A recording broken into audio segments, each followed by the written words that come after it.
Hello friends, स्वागत है आप सभी का सीबीविकल आर्ट्स क्लास में। आज के इस वीडियो में गृह विज्ञान के मोस्ट इम्पॉर्टेंट क्वेश्चन कराने वाले हैं एक वायरल पेपर के द्वारा। बहुत ही अच्छे अच्छे क्वेश्चन हैं जो आपके पेपर में पूछे गए हैं और आगे भी पूछे जाएंगे। तो चलिए शुरुआत करते हैं। आप इस प्रकार से पेपर पैटर्न देख पा रहे होंगे। इस प्रकार से पेपर आपको देखने को मिलेगा, सेम टू सेम ऐसे ही पेपर आएगा। ठीक है, आपके जो है 4 खंड बहुविकल्पी के रहेंगे। 20 क्वेश्चन टोटल आपका जो है बहुविकल्पी में पूछा जाएगा।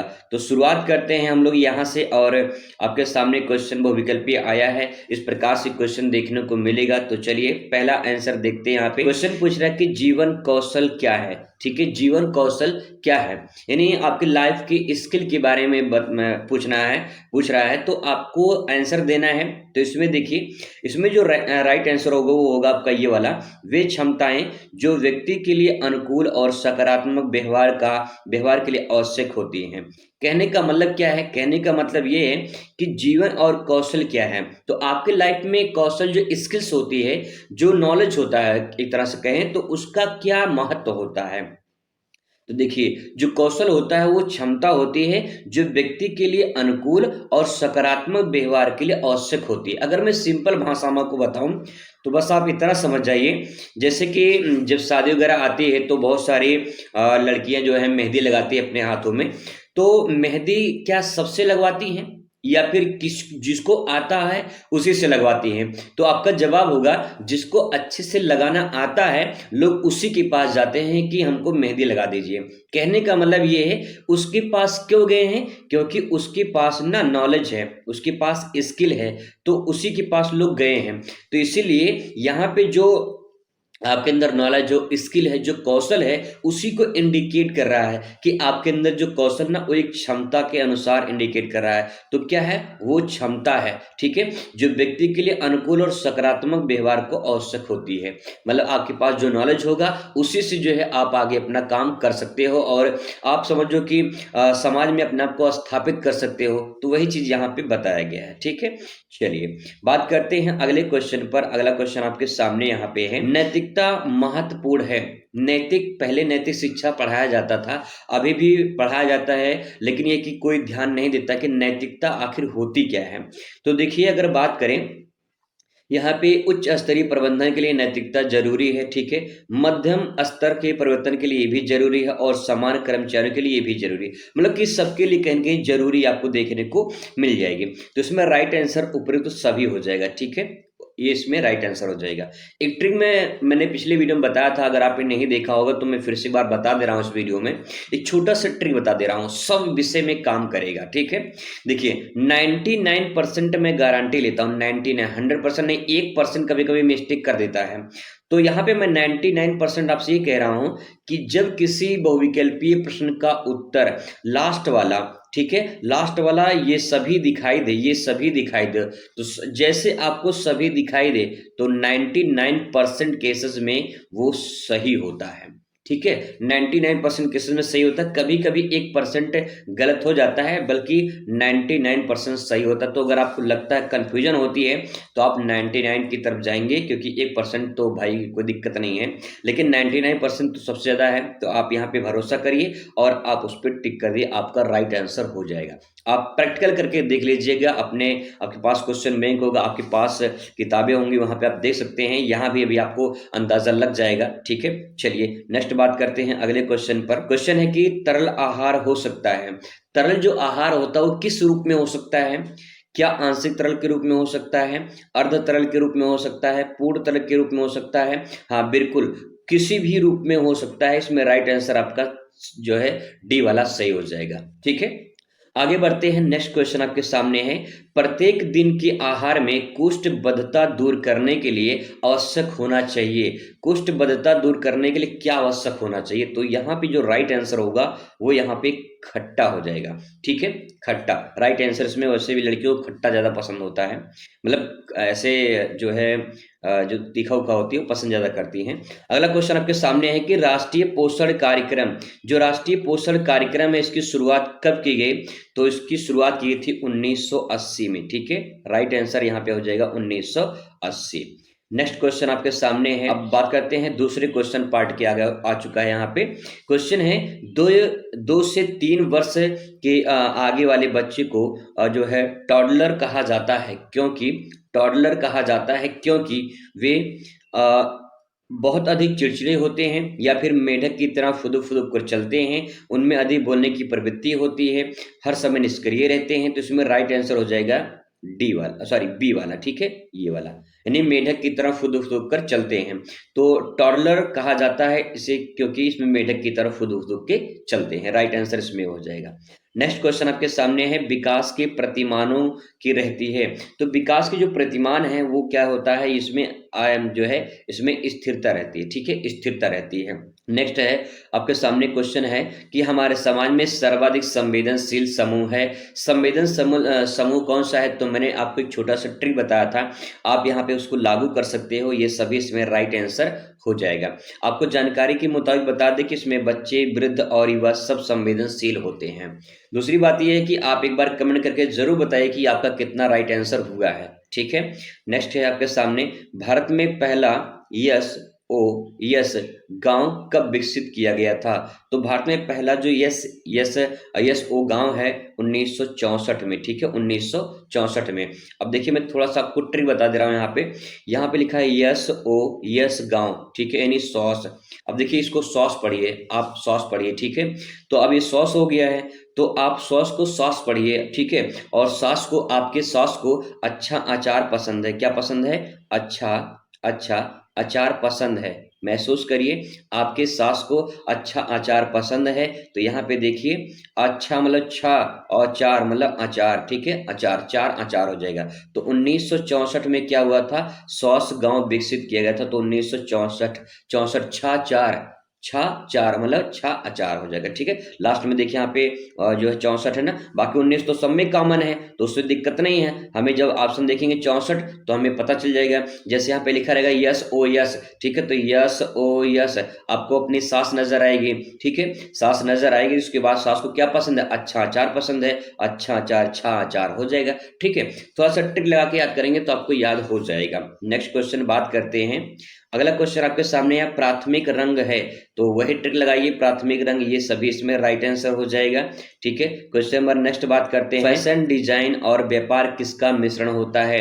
तो फिर से ट्रिक वही लगेगा, यहाँ पे उपयुक्त तो सभी हो जाएगा, ठीक है। क्वेश्चन नेक्स्ट बात करते हैं, उत्तम व्यापार के लिए वांछित बिंदु क्या है। इसमें राइट आंसर ये सभी हो जाएगा, ट्रिक आपको काम कर रहा होगा, ठीक है। नेक्स्ट क्वेश्चन बात करते हैं। क्वेश्चन है यहाँ पे कि वस्तुओं की वस्तुओं की लगी धूल और चिकनाई मिलकर बनाती है। तो भाई धूल और चिकनाई जो है उसमें मिलकर मैल बनाती है, यहाँ पे मैल रहेगा, ठीक है, ये मैल बनाती है। राइट आंसर 2 हो जाएगा, ठीक है। नेक्स्ट क्वेश्चन आपके सामने यहाँ पे है, आगे है कि वस्त्रों की धुलाई की उपयुक्त विधि कौन सी है। तो यहाँ पे अगर बात करें जो वस्त्र होते हैं उनकी धुलाई के विधि कौन सी, तो यहाँ पे सक्शन सिद्धांत का प्रयोग करना, धोना, ये इसमें राइट आंसर हो जाएगा। या फिर आपको बता दें यहाँ पे ये सभी विधियां भी यहाँ पे राइट हो जाएंगी, ठीक है, ये भी विधि भी आपकी काम कर जाएगी। लेकिन बहुत सारी किताबों मैंने देखा था तो इसमें ये भी राइट आंसर दिया है, लेकिन वो फार्मूला आप ये भी लगा देंगे तब भी राइट आंसर आपका हो जाएगा, ठीक है। चलिए एक बार कमेंट करके बताइए उसका राइट आंसर क्या होगा, थोड़ा सा डाउट क्लियर हो जाएगा, ठीक है।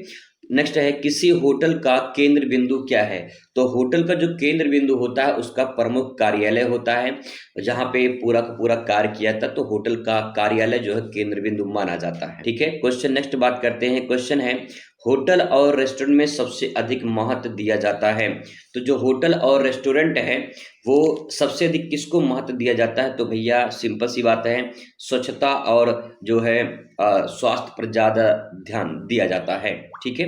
नेक्स्ट क्वेश्चन आपके सामने है, फैशन फैड्स का अर्थ क्या है। जो फैशन फैड्स होता है ये अस्थायी होता है, ठीक है, फैशन कुछ दिन चलता है फिर इसके बाद खत्म हो जाती है, फिर नए फैशन आ जाती है। नेक्स्ट आपके सामने है, कौन सा आतिथ्य चक्र का हिस्सा नहीं है? तो इसमें जो है मनोरंजन जो है ये नहीं है, क्योंकि आतिथ्य चक्र की बात हो रही है। तो अतिथि आगमन होता है, बिल्कुल कमरे का अधिपत्य नहीं, जब तक वो रहेंगे तब तक उनका कमरा रहता है। प्रस्थान, ये सब इसके चक्र होते हैं, लेकिन मनोरंजन चक्र नहीं होता है। राइट, ठीक है। नेक्स्ट बात करते हैं, कौन सा अधिकार उपभोक्ता की श्रेणी में नहीं आता है? तो उपभोक्ता का श्रेणी में उपभोक्ता का जो अधिकार होता है वो सुरक्षा का अधिकार होता है, जानकारी का अधिकार होता है, चयन का अधिकार होता है, लेकिन चुनाव लड़ने का अधिकार यहाँ पे नहीं है। उपभोक्ता मतलब कि जो किसी वस्तु का उपयोग करता हो उपभोक्ता कहलाता है। तो उपभोक्ता का अधिकार चुनाव लड़ने का नहीं, राइट आंसर ये हो जाएगा, ठीक है, चुनाव। नेक्स्ट है आपके सामने F P F P O. F P O को पूरा नाम क्या है? तो यहाँ पे fruit product order, fruit product order आपका पहला इसमें राइट आंसर हो जाएगा, फ्रूट प्रोडक्ट ऑर्डर हो जाएगा, ठीक है। तो आपकी जानकारी के लिए मैंने यहाँ सभी का उत्तर लिख दिया है, ताकि जब इसे आप पीडीएफ पाएं तो आप इसे अच्छे से रिवाइज कर ले, ठीक है। चलिए अब बात करते हैं यहाँ पे जो मोस्ट इंपॉर्टेंट क्वेश्चन आपके सामने अब आएगा यहाँ पे अति लघु उत्तरीय। तो इस प्रकार से क्वेश्चन का पैटर्न आप देख लीजिए, ऐसे देखने को क्वेश्चन आपको मिलेगा, ठीक है। मतलब कि क्वेश्चन एक रहेगा, उसके खंड यहाँ पे दिए रहते हैं, जैसे कि यहाँ पे देखिए आपका क्वेश्चन 5 है, तो 5 का और खा यहाँ पे दिया गया है इस प्रकार से, ठीक है। आइए बात करते हैं कैसे इसको लिखेंगे अपने कॉपी में। ध्यान रखिएगा, अति लघु उत्तरीय आपको कम से कम 20 से 25 शब्दों में लिखना है, और मुश्किल से आपको इस पे 5 मिनट से ज़्यादा नहीं लगानी है, ठीक है। एक नंबर आपको मिलेगा तो आप 20 से 25 शब्दों में ले देंगे तो आपका काम हो जाएगा। जैसे जीवन कौशल क्या होता है उसको बता दीजिए अच्छे से, ठीक है। आइए इसका आंसर देखते हैं तो आपको पता चल जाएगा। यहाँ पे आपके सामने आंसर आ चुका है, तो चलिए शुरुआत करते हैं और यहाँ पे एक एक करके इसको समझने की कोशिश करते हैं। तो पहला क्वेश्चन आपके सामने है, जीवन कौशल से आप क्या समझती हैं? तो जीवन कौशल की अगर बात करें तो यहाँ पे देख पाएंगे जीवन कौशल, तो सबसे पहले आप एक हेडिंग बना लेंगे जीवन कौशल यहाँ तक, ठीक है। और फिर इसके बाद जो यहाँ से आप अब हेडिंग बना के लिखना शुरू करेंगे। क्या? जीवन कौशल का अर्थ वे क्षमताएं, व्यवहार जो व्यक्ति को कठिन परिस्थितियों को सामना करने और समस्याओं को हल करने, जीवन में सकारात्मक निर्णय लेने की मदद करते हैं, जैसे आत्मविश्वास, संवाद, कला, समय प्रबंधन, तनाव प्रबंधन, समस्या प्रबंधन। कितने बेहतरीन तरीके से आंसर को प्रेजेंट किया मैंने, आसान शब्दों में समझ सकते हो। अगर समझ में आया तो बहुत अच्छी बात है, नहीं आया कोई बात नहीं, फिर से एक बार मैं आपको समझाने की कोशिश कर रहा हूँ, ठीक है। जीवन कौशल क्या होता है? मैंने अभी आपको बताया था ना, जीवन कौशल कि आपकी लाइफ में कोई एक ऐसी नॉलेज है, कोई आपके अंदर एक ऐसी स्किल है जिसके आधार पे आपको अपना जीवन सरल लगता है, ठीक है, आसान लगता है। कैसे लगता है? जब आप किसी समस्याओं को हल करने के लिए आपके पास कौशल हो, स्किल्स हो, नॉलेज हो, ठीक है, तो आप समस्याओं को हल आसानी से कर ले जाओगे, किसी पे निर्भर नहीं रहोगे।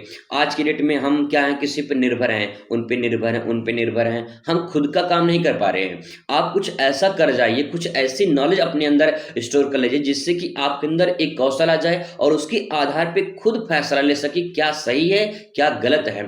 तो वही है यहाँ पे जीवन कौशल। आपकी लाइफ में कुछ ऐसी स्किल्स होनी चाहिए, कुछ लाइफ में ऐसी नॉलेज होनी चाहिए जिसके आधार पे आप अपनी समस्याओं को हल कर सकें। कोई भी परिस्थितियां आए उसका सामना कर सके, घबराए ना, डरे ना, आप इसको सामना करने को तैयार हैं, डटे रहें, हमेशा मेहनत करें आप। तो ये है आपका यहाँ पे जीवन कौशल, ठीक है।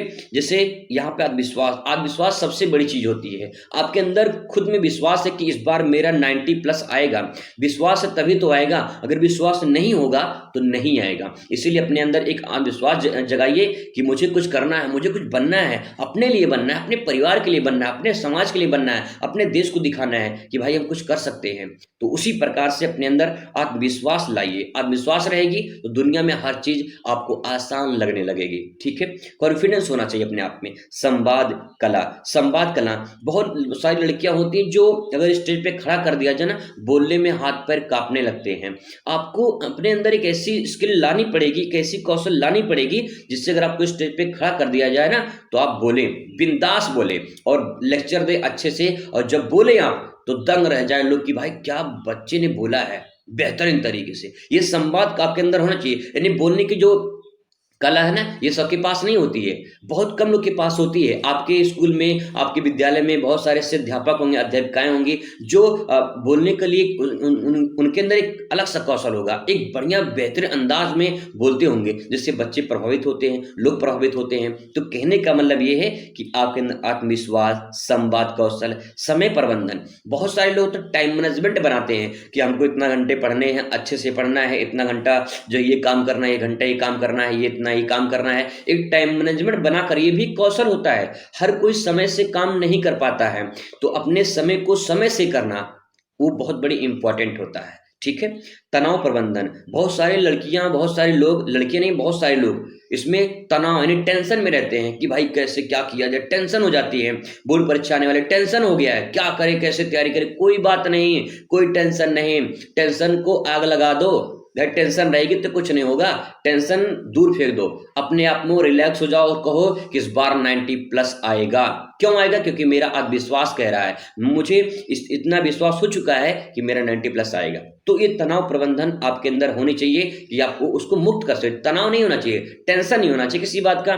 टेंशन होगा तो सारा पेपर खराब हो जाएगा। इसलिए रिलैक्स होकर, मस्त होकर, चिल्ड आउट होकर, एकदम मस्त बच्चे की तरह खेलते हो पेपर देने, सब कुछ अच्छा होगा। जो आप चाहोगे वैसा होगा जिस दिन आप चाह लोगे। तो चाहते ही नहीं है, और चाहते हैं तो कहीं और है, उल्टा सीधा चाहत है। तो आप समझिए और इसको अच्छे से पर्जन करिए, बहुत अच्छा नंबर आपको मिलेगा। समस्या समाधान, कोई भी समस्या आती है घबरा जाते हैं, अरे ये क्या हो गया, कैसे होगा।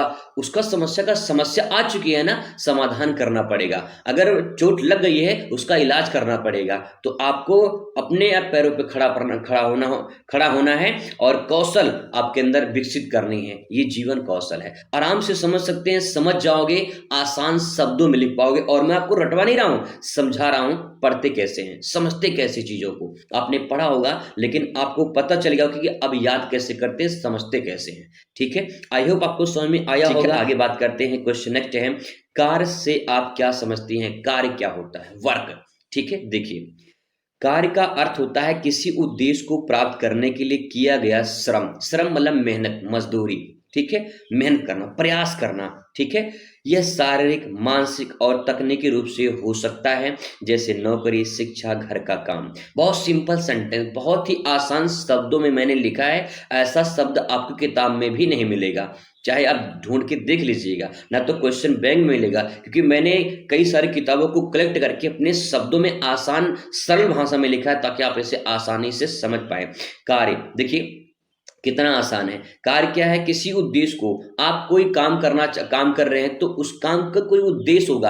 आप खाना बना रहे हो तो खाना बनाने का उद्देश्य होगा कि परिवार के लिए खाना बनाना है। तो उद्देश्य क्या हो गया? परिवार के लिए खाना बनाना। ठीक है, तो आप उस काम को, जो आप श्रम कर रहे हो, श्रम मतलब शर्माने वाला नहीं, मेहनत कर रहे हो। ठीक है, और प्रयास कर रहे हो कि खाना अच्छा बने, स्वादिष्ट बने। तो अब परिवार जब खाना खाएंगे तो लगेगा भाई क्या खाना बनाया है बच्चे ने, है ना। और अगर खाना कहीं खराब हो गया, उसमें बाल मिल गया, या फिर कहीं नमक तेज हो गया, कहीं कुछ हो गया, तो फिर चार बात सुनोगे आप लोग। ठीक है, तो यही बात ध्यान रखिएगा।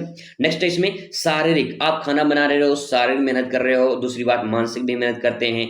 और तकनीकी, बहुत सारे लोग, जैसे तकनीकी टेक्नोलॉजी का ज़माना है, मोबाइल से काम करते हैं, और बहुत सारी टेक्नोलॉजी का ज़माना है तो उससे काम करते हैं। तो ये सब जो प्रक्रिया है, इससे लोग काम करते हैं, तो यही जो है काम क्रिया कहलाती है, या जो है कार्य कहलाते हैं। तो जैसे नौकरी होता है, ये भी काम होता है। शिक्षा, घर का काम करना, ये सब क्या है? ये सब कार्य ही होते हैं। ठीक है, आई होप समझ में आया होगा। चलिए बात करते हैं नेक्स्ट, नियमित आहार क्या होता है। ठीक है, आइए बात करते हैं नियमित आहार के बारे में। तो यहाँ पे इसका आंसर लिखा गया है, छोटा छोटा आंसर है, क्योंकि छोटे छोटे क्वेश्चन के आंसर आपको लिखने हैं। ठीक है, नियमित आहार का अर्थ प्रतिदिन उचित समय पर संतुलित और पौष्टिक भोजन करना नियमित आहार कहलाता है। सिंपल। ठीक है, यह स्वास्थ्य को बनाए रखने और शरीर को ऊर्जा प्रदान करने के लिए आवश्यक होता है।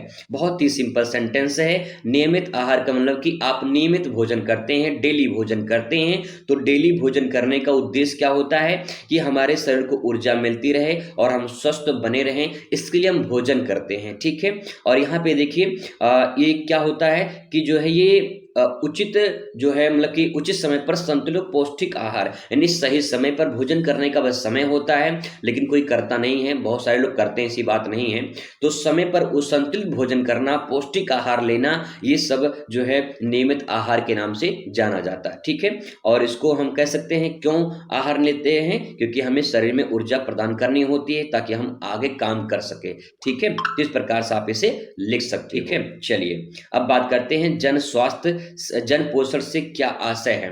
जन पोषण की अगर बात करें तो जन पोषण, ठीक है, देखिए, समाज या समुदाय के सभी वर्गों को उचित और संतुलित आहार उपलब्ध कराना, जिनसे उनकी पोषण संबंधी आवश्यकताओं को पूरा किया जा सके, उन्हें जन पोषण कहते हैं। ठीक है, आगे देखिए, जन मतलब क्या होता है, लोग। ठीक है, जब लोगों या समाज के समुदाय को, सभी वर्गों को उचित और संतुलित आहार उपलब्ध कराया जाए, ठीक है, जिनसे उनकी जो पोषण संबंधी जो समस्याएं हैं उनकी आवश्यकताओं को पूरा किया जा सके, उसे जन पोषण कहा जाता है। ठीक है, आई होप आपको समझ में आया होगा।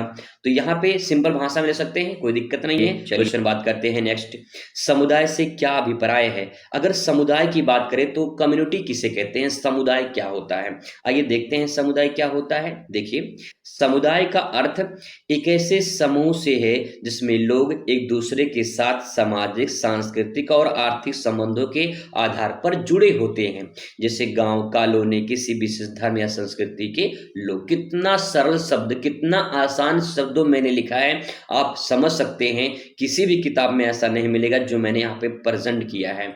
देख पाएंगे समुदाय का अर्थ क्या होता है। समुदाय एक समूह होता है। क्या होता है, एक समूह होता है जहां जिसमें लोग एक दूसरे के साथ सामाजिक रूप से, सांस्कृतिक रूप से, आर्थिक रूप से रहते हैं। जैसे आपका गांव है ना, जहां आप रहते हो, वहां पे आप रहते हो तो वहां पे कई धर्म के लोग, कई जाति के लोग रहते हैं, लेकिन जब एक दूसरे से मिलकर रहते हो, सामाजिक सांस्कृतिक रूप में एक दूसरे को मदद करते हो, ठीक है, तो ये सब क्या, ये सब जुड़ाव क्या है, ये सब जुड़ाव समुदाय कहलाता है, कम्युनिटी कहलाती है। ठीक है, गांव के लोग ऐसे रहते हैं, कॉलोनी में ऐसे लोग रहते हैं, या किसी धर्म संस्कृति के जो लोग हैं जब मिलकर आपस में रहते हैं तो वही तो समुदाय कहलाता है। आपके जो सहेलियों का एक समूह होगा वो भी किसी न किसी जाति, किसी न किसी धर्म के होंगे, तो वो क्या है, वो एक तरह से समुदाय है, आप लोग का समुदाय है। ठीक है, सिंपल। चलिए नेक्स्ट क्वेश्चन आपके सामने बात करते हैं, खाद्य संसाधन क्या है। खाद्य संसाधन क्या है, क्वेश्चन अगर आप समझ जाओगे ना, अच्छे से लिख पाओगे। ध्यान रखिएगा, अगर आप क्वेश्चन का पैटर्न देख पा रहे हैं, ये क्वेश्चन आपके जो है पेपर में पूछे गए हैं और आगे भी पूछे जाएंगे, तो यहाँ से क्वेश्चन जरूर देखने को मिलेगा, 100% गारंटी है। तैयार कर लीजिए, बहुत अच्छे अच्छे क्वेश्चन आपके सामने में लेकर आया हूँ, बड़ी मेहनत से मैंने इसको पीडीएफ को बनाया है। तो अगर आपको विश्वास होता है, भरोसा होता है, तो आप चैनल को सब्सक्राइब कर सकते हैं, बाकी आपकी इच्छा है। ठीक है, चलिए खाद्य संसाधन को देखते हैं। तो देखिए, खाद्य संसाधन का अर्थ वे प्राकृतिक और मानव निर्मित साधन जिनसे भोजन प्राप्त होता है। खाद्य मतलब भाई जो हम यूज करते हैं, जो खाते हैं, ऐसा संसाधन, ठीक है, जो हम खाते पीते हैं, ऐसा संसाधन यानी प्राकृतिक रूप से भी प्राप्त होता है और मानव निर्मित भी होता है। आप भोजन बनाते हैं, शाम को खाना बनाते हैं, सुबह में खाना बनाते हैं, जब मन करे तब खाना बनाते हैं, तो मानव निर्मित साधन आपका बनाना मानव निर्मित हो गया। प्राकृतिक संसाधन जैसे हमें फल मिल रहा है, ठीक है, तो क्या है, प्राकृतिक संसाधन हो गया। जिनसे भोजन प्राप्त होता है, जैसे कृषि उत्पाद, अनाज, फल, सब्जियां, डेयरी उत्पाद, मछली, ये सब प्रसंस्कृत भोजन, ये सब जो है खाद्य संसाधन के अंतर्गत आते हैं। ठीक है, कोई दिक्कत नहीं है, समझ सकते हैं। नेक्स्ट बात करते हैं, परिवार क्या है भैया। सिंपल सी बात है, हम परिवार में रहते हैं और परिवार के बारे में नहीं जानते हैं, परिवार को परिभाषित नहीं कर पाएंगे, तो भाई धिक्कार है हमारे ऊपर। ठीक है, इसलिए परिवार को समझना है और परिभाषित करना है। परिवार एक सामाजिक इकाई है। परिवार क्या है, एक सामाजिक इकाई है जिनमें माता पिता, बच्चे और अन्य रिश्तेदार शामिल होते हैं। गौर फरमाइएगा थोड़ा सा, यह भावनात्मक, आर्थिक, सामाजिक सुरक्षा प्रदान करता है। परिवार का मुख्य उद्देश्य सदस्यों की देखभाल करना और उनकी जो है मदद करना शामिल होता है। अगर मैं आपको सिंपल भाषा में समझाऊं परिवार का मतलब, तो बस आप इतना समझ जाइए, आपके माता पिता, ठीक है, आपके जो माता पिता हैं वो, और दूसरी बात आपके भाई बहन, ठीक है, आपके भाई प्लस बहन। ध्यान रखिएगा, वो भाई बहन जिनकी अभी शादी नहीं हुई है, माता पिता के साथ में रहते हैं, इस पूरे समूह को हम परिवार के नाम से जानते हैं। ठीक है, इस पूरे समूह को परिवार के नाम से जानते हैं। जिसमें माता पिता, अविवाहित बच्चे होते हैं, उनके समूह को परिवार कहा जाता है। ठीक है भाई, सिंपल सी बात है, परिवार में रहते हैं तो परिवार के एक दूसरे की मदद तो करेंगे ही। ठीक है, तो वही पॉइंट यहाँ पे बताया गया है कि एक दूसरे की देखभाल करते हैं, उनकी मदद करते हैं। तो आप एक पॉइंट ऐड कर सकते हैं। बाकी अगर आप इतना लिख देंगे कि एक फ्लो चार्ट बना देंगे, तब भी आपका राइट आंसर हो जाएगा कि इसमें जो है हमारे मम्मी पापा रहते हैं। ठीक है, मम्मी पापा रहते हैं और उनमें जो है उनके कुछ बच्चे रहते हैं। ठीक है, एक फ्लो चार्ट बना देंगे तो आपका यहाँ पे काम हो जाएगा। उनके बच्चे रहते हैं, ये पूरा समूह क्या कहलाता है? परिवार कहलाता है। सिंपल। ठीक है, चलिए क्वेश्चन नेक्स्ट आपके सामने है, आंगनबाड़ी के विषय में क्या जानती हैं? आंगनबाड़ी आपने देखा होगा, आपके एरिया में आंगनबाड़ी केंद्र होगा। ठीक है, क्या होता है आंगनबाड़ी? आइए देखते हैं। आंगनबाड़ी भारत सरकार द्वारा शुरू की गई एक योजना है। ठीक, क्या है? एक योजना है। क्या? आंगनबाड़ी एक योजना है जो ग्रामीण और शहरी क्षेत्रों में बच्चों और गर्भवती महिलाओं की पोषण, स्वास्थ्य और शिक्षा से संबंधित सेवाएं प्रदान करती हैं। तो उसमें जो बच्चे होते हैं, जो गर्भवती महिलाएं होती है, उनके पोषण से संबंधित क्या खाना है, कितना पौष्टिक आहार लेना है, ये सब, और स्वास्थ्य और शिक्षा से संबंधित जो है सेवाएं प्रदान करती हैं। 0 से 6 वर्ष के बच्चों के विकास के लिए और उनके स्वास्थ्य में सुधार के लिए काम करती हैं। ठीक है, 0 से 6 वर्ष के बच्चों तक। तो इस प्रकार से आंगनबाड़ी केंद्र में ये काम किए जाते हैं। सिंपल भाषा, आसान शब्दों में आप समझ सकते हो। ठीक है, नंबर नेक्स्ट आपके सामने है, फैशन व्यापार से क्या आशय है? अगर बात करें फैशन व्यापार क्या होता है, तो देखिए फैशन का जमाना है, आप जानते हैं, और आप सभी को फैशन अच्छे तरीके से पता होगा, पसंद भी है अच्छे तरीके से। ठीक है, फैशन की बात करें तो यहाँ पे कपड़े, जूते, आभूषण और अन्य फैशन उत्पाद, डिजाइन, निर्माण, प्रचार, बिक्री आदि फैशन के अंतर्गत आते हैं। यह उद्योग फैशन ट्रेड्स यानी फैशन व्यापार और उपभोक्ता की मांग पर आधारित होता है।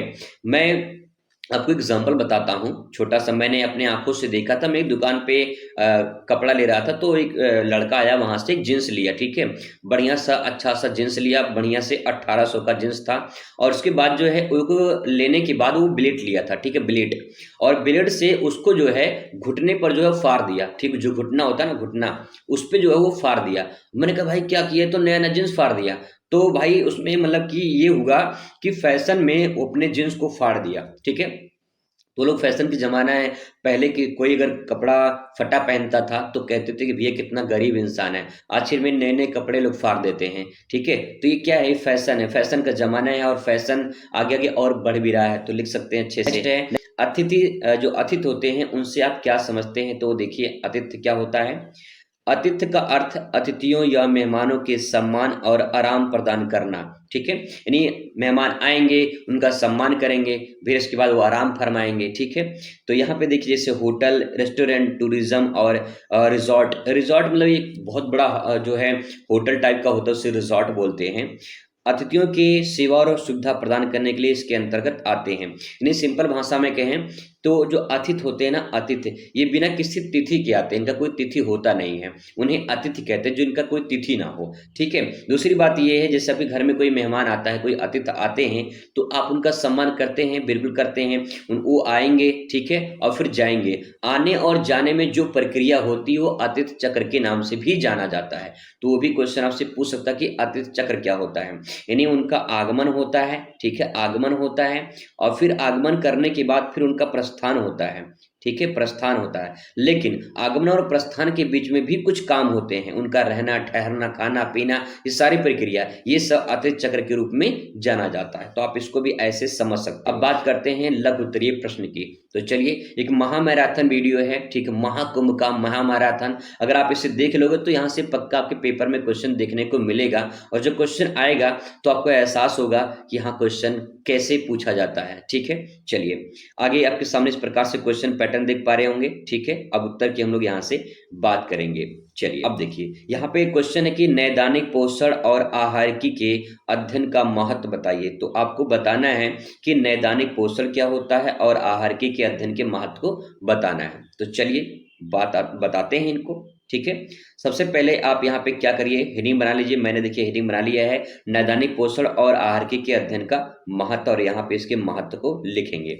नैदानिक पोषण और आहारकी का अध्ययन नैदानिक पोषण और आहारकी का अध्ययन बीमारियों की रोकथाम, उपचार स्वास्थ्य को बनाए रखने के लिए किया जाता है। यह सही आहार और पोषण के माध्यम से मरीजों के स्वास्थ्य के सुधारने में मदद की जाती है। ठीक है, अगर यहाँ पे बात करें नैदानिक पोषण, नैदानिक पोषण जो डॉक्टर के द्वारा परामर्श दी जाती है कि भाई देखो ये इंसान बीमार है तो उसको पतले खिचड़ी देना है, दलिया देना है, ये देना है, वो देना है। तो यहाँ पे जो नैदानिक पोषण होता है वो आहार चिकित्सक के अनुसार दिया जाता है।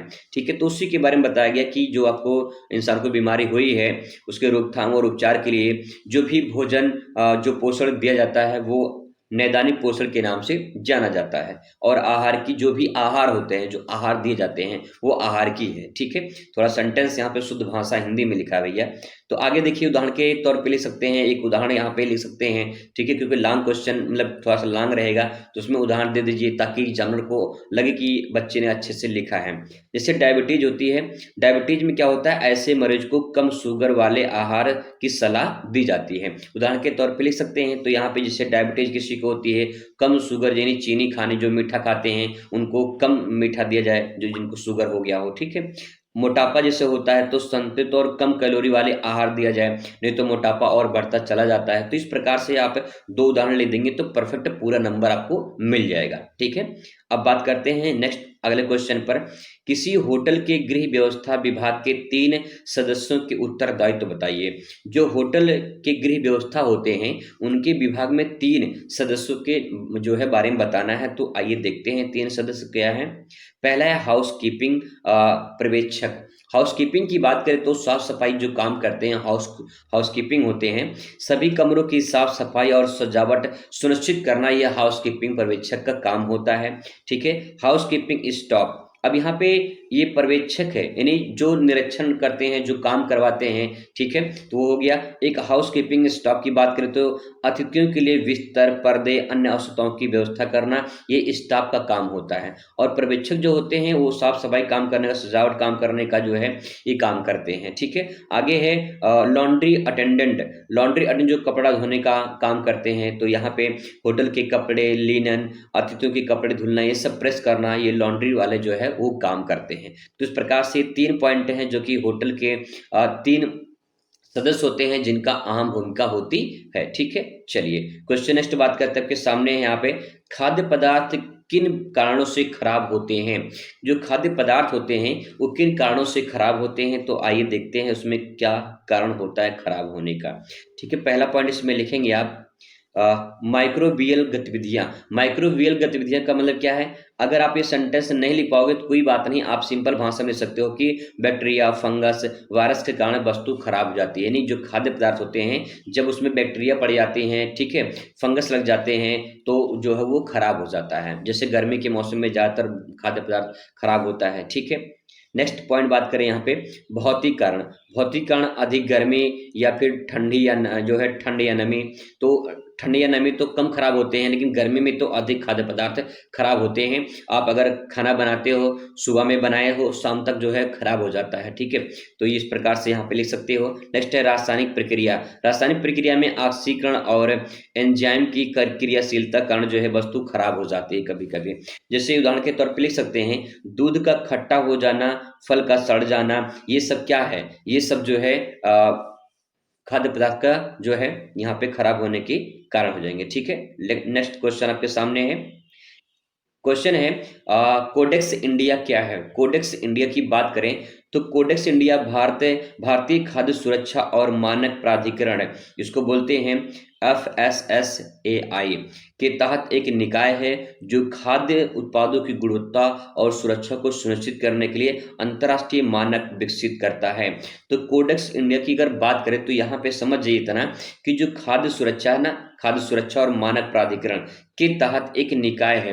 निकाय का मतलब कह सकते हैं कि एक संस्था उसकी है जिसके आधार पर खाद्य जो उत्पाद होते हैं उनकी गुणवत्ता, यानी मान लो कि कोई वस्तु मार्केट में आई है, जैसे मान लो कोई बिस्कुट आई है तो उस बिस्कुट की गुणवत्ता क्या है, ठीक है, ठीक है, उस उत्पाद की क्या क्वालिटीज है उस बिस्कुट में, ठीक है, और सुरक्षा, अगर उसको खाएंगे तो क्या नुकसान करेगा, क्या फायदे करेगा, ठीक है, ये सुनिश्चित करना का काम कौन करता है, तो अंतर्राष्ट्रीय मानक विकसित करने के लिए कोडेक्स इंडिया काम करता है, ठीक है, इस प्रकार से। तो आप समझ सकते हैं आपको। नेक्स्ट क्वेश्चन है, नौकरी और जीविका में अंतर बताइए। अगर नौकरी और जीविका में बात करें तो यहाँ पे देखिए नौकरी क्या होती है, यह किसी कंपनी, संगठन या सरकारी विभाग में कार्य करने से संबंधित होता है, जिसके लिए जो है निश्चित वेतन दिया जाता है। जैसे शिक्षक है, डॉक्टर है, इनको ये नौकरी करते हैं तो इनको एक वेतन मिलता है। तो सिंपल भाषा में लिख सकते हैं इसको, नौकरी को। अब बात करते हैं जीविका क्या होती है। जीविका किसी भी कार्य की गतिविधियां जो व्यक्ति को धन अर्जित करने और अपना जीवन यापन करने में मदद करती है, जैसे खेती, छोटा व्यवसाय, जिससे क्या करते हैं अपने जीवन यापन चलता है, जीविका चलती रहती है उनको, ठीक है। तो इस प्रकार से आप इसे भी लिख सकते हैं। आगे क्वेश्चन है, नेक्स्ट है, विशेष गृह से क्या आशय है। विशेष गृह क्या होता है, तो देखिए विशेष गृह की अगर बात करें, विशेष गृह उन संस्थानों को कहा जाता है जो समाज के विशेष वर्गों की देखभाल और पुनर्वास के लिए बनाए जाते हैं। जैसे अनाथालय विशेष गृह के अंतर्गत आता है, वृद्धा आश्रम, महिला पुनर्वास केंद्र, ये सब जो है आपके विशेष गृह के नाम से जाने जाते हैं। तो सिंपल भाषा में आप इसे लिख सकते हो, ठीक है। चलिए क्वेश्चन नंबर नेक्स्ट आपके सामने है, जेंडर और लिंग यानी सेक्स से शब्दों से क्या आप समझते हो। तो यहाँ पे आइए बात करते हैं इसके बारे में। अगर लिंग सेक्स की बात करें तो यहाँ पे यह एक जैविक भेद है जो पुरुष और महिला और अन्य शारीरिक विशेषताओं को दर्शाता है। तो आप इसे सिंपल भाषा में समझ सकते हो, ठीक है। नेक्स्ट, जेंडर क्या होता है। जेंडर ये सामाजिक और सांस्कृतिक भूमिकाओं और अपेक्षाएं हैं, ठीक है, पुरुष और महिला के लिए निर्धारित की जाती है। जेंडर यानी मेल है कि जो फीमेल है या फिर मेल है, तो इस प्रकार से जेंडर होता है, मेल या फीमेल, ठीक है। बात करते हैं यहाँ पे उदाहरण के तौर पे, लिंग जन्म से तय होता है, ठीक है, लिंग जन्म से तय होता है, लेकिन जेंडर की पहचान व्यक्ति की समाज और संस्कृति पर जो है करती है। तो इस प्रकार से दोनों पॉइंट को समझ सकते हैं। बात करते हैं अगले पॉइंट पर, टिप्पणी है, आंतरिक संप्रेषण क्या होता है। आंतरिक संप्रेषण पर टिप्पणी लिखना है, तो आप इसको कैसे आंतरिक संप्रेषण टिप्पणी लिखेंगे आंतरिक संप्रेषण का मतलब है किसी संगठन के भीतर कर्मचारियों और प्रबंधन के बीच विचारों, सूचनाओं, आदेशों को आदान प्रदान करना। संप्रेषण मतलब शुद्ध हिंदी लिखा कम्युनिकेशन करना, कम्युनिकेट करना। जैसे आप किसी से फोन से बात कर रहे हो, आप किसी से जो है आप टीवी देख रहे हो, तो क्या है, ये कम्युनिकेशन है, कम्युनिकेशन के साधन है, संप्रेषण है। तो यहाँ पे लिखा गया है आंतरिक संप्रेषण का मतलब है कि संगठन के भीतर, ठीक है, ये कर्मचारियों के प्रबंधन के बीच विचार जो होते हैं, जो सूचनाओं का आदान प्रदान होता है, उन्हीं को आंतरिक संप्रेषण के नाम से जाने जाते हैं। यह संगठन कार्य क्षमता की बेहतर बनाता है। अगर सिंपल भाषा में लिखना तो आप ऐसे भी लिख सकते हो कि आप अपने सहेलियों के बीच में एक आंतरिक बीच में अपने सहेलियों के बीच में क्या बात करते हो, क्या समझते हो, और जो है कौन से मुद्दे पर बहस होती है, वो क्या है, आंतरिक संप्रेषण होता है, संप्रेषण नहीं, कम्युनिकेशन। जब आप अपने सहेलियों के अंदर, अपने सहेलियों के बीच में कुछ बातें करते हो, कुछ ऐसे मुद्दे पर बहस होती है, चर्चा होती है, तो क्या होती है, वो आंतरिक संप्रेषण के नाम से जाना जाता है, ठीक है। चलिए आगे बात करते हैं। क्वेश्चन नंबर 14 आपके सामने है, विकास संचार क्या है, ठीक है, विकास में इसकी क्या भूमिका है। विकास संचार, डेवलपमेंट जो है कम्युनिकेशन की बात करें तो यहाँ पे देखिए, विकास संचार का अर्थ लोगों को सामाजिक और आर्थिक विकास के लिए संचार माध्यमों का उपयोग करना विकास संचार के नाम से जाना जाता है, ठीक है। कहने का मतलब कि जो लोग होते हैं, लोग में सामाजिक और आर्थिक विकास के संचार के माध्यम से उपयोग कराना, वो जो है विकास संचार के नाम से जाना जाता है। आगे बात करते हैं भूमिका, तो इसमें क्या भूमिका होती है इसकी, लोगों को शिक्षा, स्वास्थ्य और रोजगार की जानकारी मिलती है, ठीक है। अगर मान लो कि आपको ऑनलाइन पढ़ाया जा रहा है, तो आप ऑनलाइन पढ़ रहे हैं, इसका मतलब ये है कि आपको जो है शिक्षा उसके संचार के माध्यम से ही पता चल रहा है, ठीक है।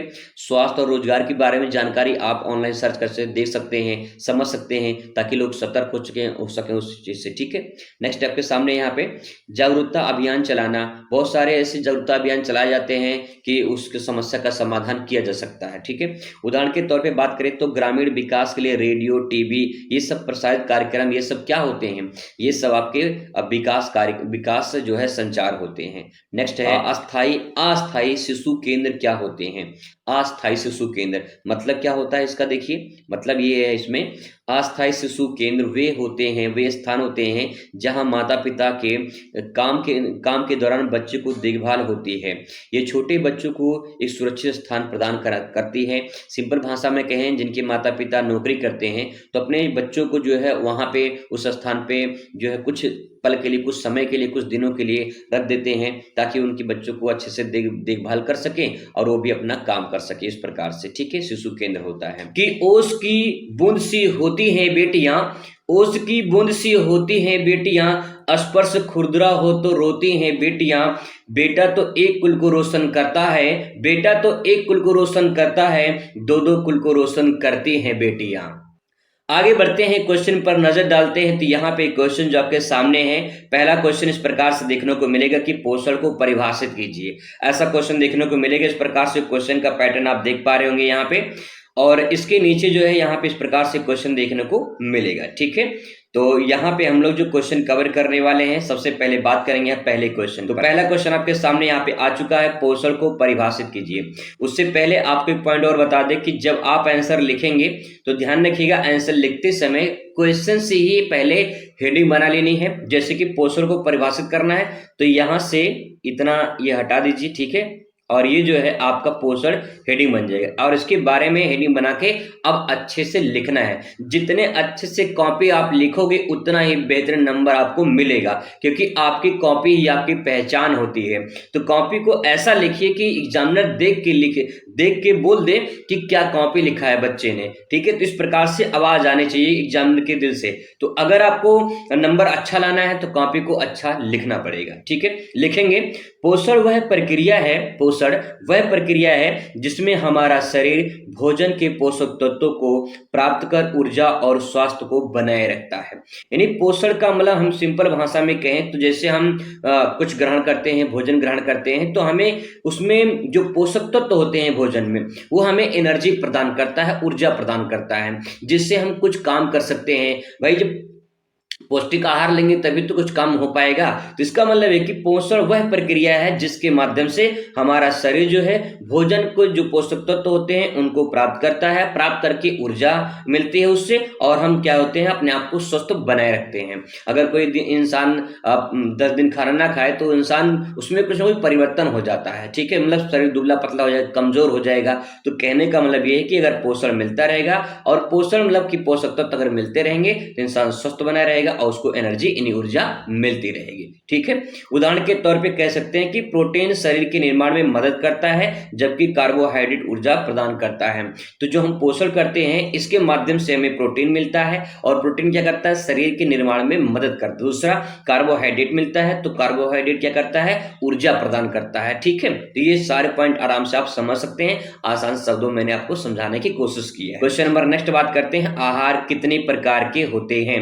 आहार कितने प्रकार के होते हैं? तो देखिए आहार 3 प्रकार के होते हैं, यहाँ पे लिखा गया है। ठीक है, पहला आहार देखिए इस प्रकार से हेडिंग बना लेंगे, आहार 3 प्रकार के होते हैं। ठीक है, फिर इसके बाद लिखेंगे संतुलित आहार। पहला जो आहार है वो है संतुलित आहार। इसमें लिखेंगे जिसमें पोषक तत्वों के सही मात्रा होते हैं उन्हें संतुलित आहार कहा जाता है। यानी जो पोषक तत्व होते हैं जो हम भोजन ग्रहण करते हैं उनमें पोषक की मात्रा सही रूप से होनी चाहिए। कितना प्रोटीन है, कितना कार्बोहाइड्रेट है, कितना वसा है, ये सब सारी चीजें जो है सही मात्रा में होती है, तो उसे संतुलित आहार कहा जाता है। ठीक है, पहला पॉइंट। दूसरा देखिए असंतुलित आहार। तो पहला सिंपल भाषा में है कि संतुलित आहार, दूसरा है असंतुलित आहार, मतलब कि संतुलित नहीं है। ठीक है, इसमें कुछ पोषक तत्व अधिक और कुछ कम होते हैं। जैसे कभी कभी होता है ना, फास्ट फूड अगर आप खा लेते हैं तो फास्ट फूड में चाउमीन, बर्गर, पिज्जा ये सब उल्टा सीधा खा लेते हैं, तो उसमें पोषक तत्व हमें सही से नहीं मिल पाता है, तो नुकसान कर देता है। तो कभी कम कभी ज्यादा, कभी लोग ज्यादा खा लेते हैं, कभी लोग कम खाते हैं, कभी ज्यादा प्रोटीन ले लेते हैं, कभी कम प्रोटीन लेते हैं। तो इसमें जो है ये सब क्या है, ये सब असंतुलित आहार के अंतर्गत आता है। ठीक है, असंतुलित आहार के अंतर्गत आता है। ठीक है, नेक्स्ट है विशिष्ट आहार। विशिष्ट आहार का मतलब क्या है, तो यहाँ पे देखिए विशिष्ट आहार किसी विशेष बीमारी या स्थिति में लिया लिया जाने वाला आहार विशिष्ट जो है आहार के नाम से जाना जाता है। उदाहरण के तौर पे अगर बात करें, इससे मधुमेह जो डायबिटीज की बीमारी होती है, उस रोगी के लिए चीनी जो है मुक्त आहार, तो इस प्रकार से चीनी जो है मुक्त आहार है। तो इस प्रकार से आप 3 पॉइंट जो है आराम से लिख सकते हैं और तीनों पॉइंट जो है लिख के आप बढ़िया नंबर पा सकते, ठीक है। चलिए क्वेश्चन नंबर नेक्स्ट आपके सामने यहाँ पे है।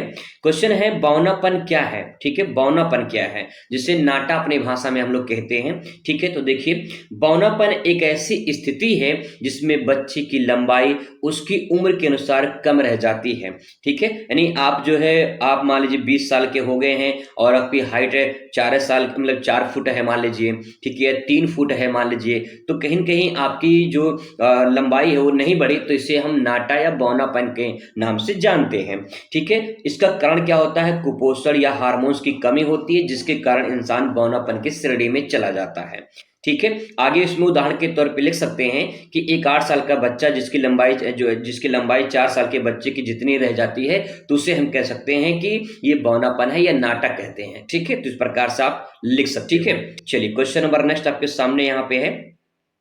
क्वेश्चन है वैकल्पिक देखरेख क्या होती है। वैकल्पिक देखरेख क्या होती है, सबसे पहले आपको करना क्या है, यहां से वैकल्पिक देखरेख इतना तो हेडिंग बन जाएगा, ठीक है, इतना हेडिंग बन जाएगा और फिर हेडिंग बना के इसको अंडरलाइन कर सकते हो आप, ठीक है। इसके बारे में आप लिखोगे, क्या लिखोगे, वैकल्पिक देखरेख का अर्थ है बच्चों, बुजुर्गों या अक्षम जो असक्षम व्यक्ति होते हैं, उनकी देखभाल के लिए किसी व्यक्ति या केंद्र सेवाएं लेना, ठीक है। जैसे होता है उदाहरण के तौर पे डी केयर सेंटर में बच्चों को देखभाल किया जाता है। वैकल्पिक देखभाल का सिंपल भाषा में अगर समझने वाली बात ये हो जाए, जैसे वृद्धा आश्रम होता है ना, आपने नाम सुना होगा वृद्धा आश्रम की, तो वृद्धा आश्रम में क्या होता है, उन बुजुर्गों जो बुजुर्ग होते हैं उनको जो है वहां पे सुरक्षा प्रदान की जाती है, वहां पे रहने का, खाने का, सब कुछ वहां पे उनको फ्री में दिया जाता है और एक तरह से उनको ऐसा केंद्र बनाया जाता है जिससे वो अपने जीवन को यहाँ पे अच्छे से बिता सके। तो वैकल्पिक देखरेख यहाँ पे किया जाता है, ठीक है। तो यहाँ पे आप लिख सकते हो। और दूसरी बात, जैसे कि बहुत सारे बाल केंद्र होते हैं, वहाँ बच्चों की भी देखभाल होती है, तो इस प्रकार से आप लिख सकते हो कि वैकल्पिक देखरेख वो केंद्र होता है या वो क्षेत्र होता है या वो जगह होता है जहाँ पे बच्चों को, जो बुजुर्ग होते हैं या फिर जो विकलांग व्यक्ति होते हैं, उनको वहां पे रखकर सुरक्षा प्रदान की जाती है या उनका मदद किया जाता है या फिर जो भी उनकी देखरेख होती है वो किया जाता है, ठीक है। आराम से लिख सकते हो। देखिए, अगर आप समझ जाओगे तो कुछ ना कुछ अपनी भाषा से भी आप बना के लिख सकते हो। और दूसरी बात, अगर समझ नहीं पाओगे तो आप एक शब्द भी बनाना दुश्वार हो जाएगा, इसलिए समझने की कोशिश करिएगा।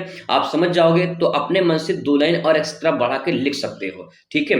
क्वेश्चन नेक्स्ट है, मॉन्टेसरी स्कूल किसे कहते हैं।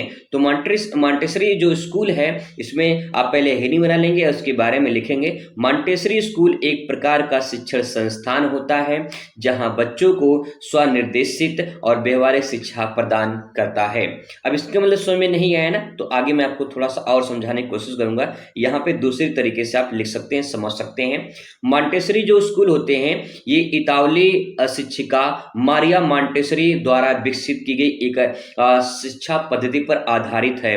मॉन्टेसरी जो स्कूल होते हैं, इसमें बच्चों को स्वयं सीखने के लिए प्रोत्साहित किया जाता है। यानी ऐसा एक स्कूल होता है जहां बच्चों को स्वयं सीखने के लिए प्रेरित किया जाता है। ऐसे कुछ वहां पे ऑब्जेक्ट यानी वस्तु रखे होते हैं, ऐसे चीजें वहां पे रखी होती है, इससे बच्चे देखें और देख के कुछ सीखें, तो मॉन्टेसरी स्कूल के नाम से जाने जाते हैं, ठीक है। इन स्कूलों में बच्चों को स्वाभाविक रुचियों, गतिविधियों को शामिल किया जाता है। स्वाभाविक रुचि और गतिविधि का मतलब ये है कि वहां पे ऐसा माहौल क्रिएट किया जाता है कि बच्चे स्वाभाविक रूप से यानी अपने आप से कुछ सीखें, समझें, उनके अंदर कुछ रुचि विकसित हो, किसी चीज को देखें तो उसको इंटरेस्ट आए, रुचि आए कि क्या चीज है, कैसे समझा जा सकता है, इसको इंटरेस्ट आए, है ना। ऐसा माहौल क्रिएट किया जाए, बच्चे खुद पढ़े। कहीं कहीं होता है माहौल ही नहीं मिल पाता है, अगर आपके आसपास देखा जाए तो शोर शराबा ज्यादा होता है, आप पढ़ने की कोशिश करते हैं लेकिन पढ़ नहीं पाते हैं, तो कहने का मतलब माहौल सही नहीं है। माहौल बहुत इंपॉर्टेंट होता है, जितना अच्छा माहौल होगा उतना ही बढ़िया जो है इन्वायरमेंट में आप अच्छे से पढ़ सकते हो, ठीक है। वही बात यहाँ पे कहा गया है। उदाहरण के तौर पे कहा गया है इसमें कि जो है बच्चों को खिलौने के माध्यम से गणित सिखाना, खेल-खेल में पढ़ाना, ये सारी प्रक्रिया मॉन्टेसरी स्कूल में कहा मतलब किया जाता है। अगर सिंपल भाषा में एक लाइन में समझना है तो आपके आज की डेट में ऐसे प्राइवेट स्कूल होते हैं ना, वीआईपी प्राइवेट स्कूल होते हैं, वहाँ पे इस प्रकार की शिक्षा प्रदान की जाती है। तो भी प्रकार से मॉन्टेसरी स्कूल के अंतर्गत आता है। ठीक है, लिख सकते हो आराम से। आगे क्वेश्चन बात करते हैं, यहाँ पे नेक्स्ट है प्रेक्षण गृह से आप क्या समझती हैं? तो प्रेक्षण गृह क्या होता है ये हमें समझ में आता है। गृह तो समझ में आता है ना, गृह गृह मतलब घर।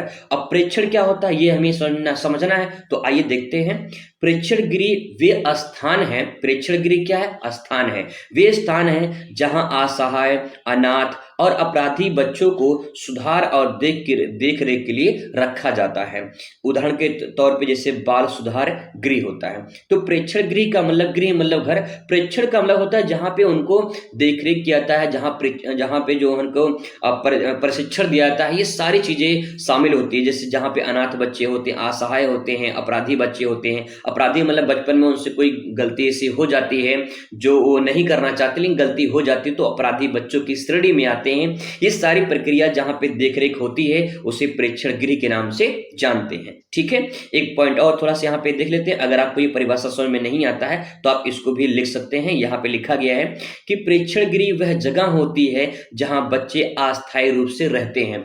अस्थायी रूप से मतलब परमानेंट नहीं रहते हैं, वहां पे जाएंगे, सीखेंगे, फिर चले जाएंगे, ये होता है। जैसे आप स्कूल में जाते हो, स्कूल में पढ़ते हो, पढ़ के फिर पास होगे, निकल जाओगे, तो फिर क्या आप वहां पे परमानेंट हो जाओगे? नहीं, आप वहां पे पढ़ोगे, जो भी आपका क्लास है, क्लास अटेंड करने के बाद घर चले जाओगे, यानी आप अस्थायी रूप से वहां पे काम कर रहे हैं। ठीक है, पढ़ रहे हैं मतलब।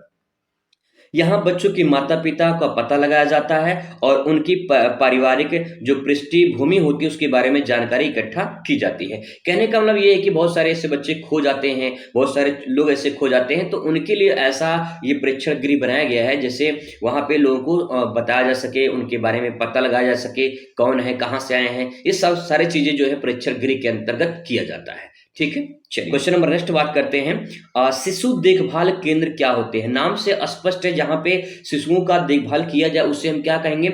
शिशु देखभाल केंद्र। जैसे शिशु देखभाल केंद्र वे स्थान होते हैं जहां कामकाजी माता पिता के बच्चे की देखभाल की जाती है। जैसे डे केयर सेंटर होता है, वहां पे जैसे आपके गांव एरिया में, क्षेत्र में आंगनबाड़ी होता है। आंगनबाड़ी में क्या होता है, बच्चे जाते हैं वहाँ पे, कुछ सीखते हैं, खेलते कूदते हैं, एंजॉयमेंट करते हैं, फिर चले आते हैं। ऐसे ही शिशु देखभाल केंद्र होते हैं जहाँ पे जो कामकाजी महिलाएं होती हैं, माता पिता होते हैं, जिनको टाइम नहीं रहता है, माता पिता दोनों सर्विस में है, नौकरी करते हैं, तो उनके बच्चे कहाँ जाएंगे? उनके बच्चों को जो है शिशु देखभाल केंद्र में डाल दिया जाता है। वहाँ पे जो वहाँ पे महिलाएं होती, जहाँ पे लोग कर्म, जहाँ पे जो वर्कर होते हैं, वो सब देखभाल करते हैं। ठीक है, इस प्रकार से आप इसे लिख सकते हो। ठीक है, क्वेश्चन नंबर नेक्स्ट आपके सामने है, शैशवा अवस्था क्या होता है? तो शैशवा अवस्था का अर्थ क्या होता है ये हमें समझना है। तो यहाँ पे देखिए सिंपल भाषा में लिख सकते हैं, शैशवा अवस्था बच्चों के जीवन की प्रारंभिक चरण होती है। जब वह 0 से 2 वर्ष का होता है तो उसे शैशवा अवस्था के नाम से जाना जाता है। इस दौरान बच्चे की शारीरिक और मानसिक विकास होता है।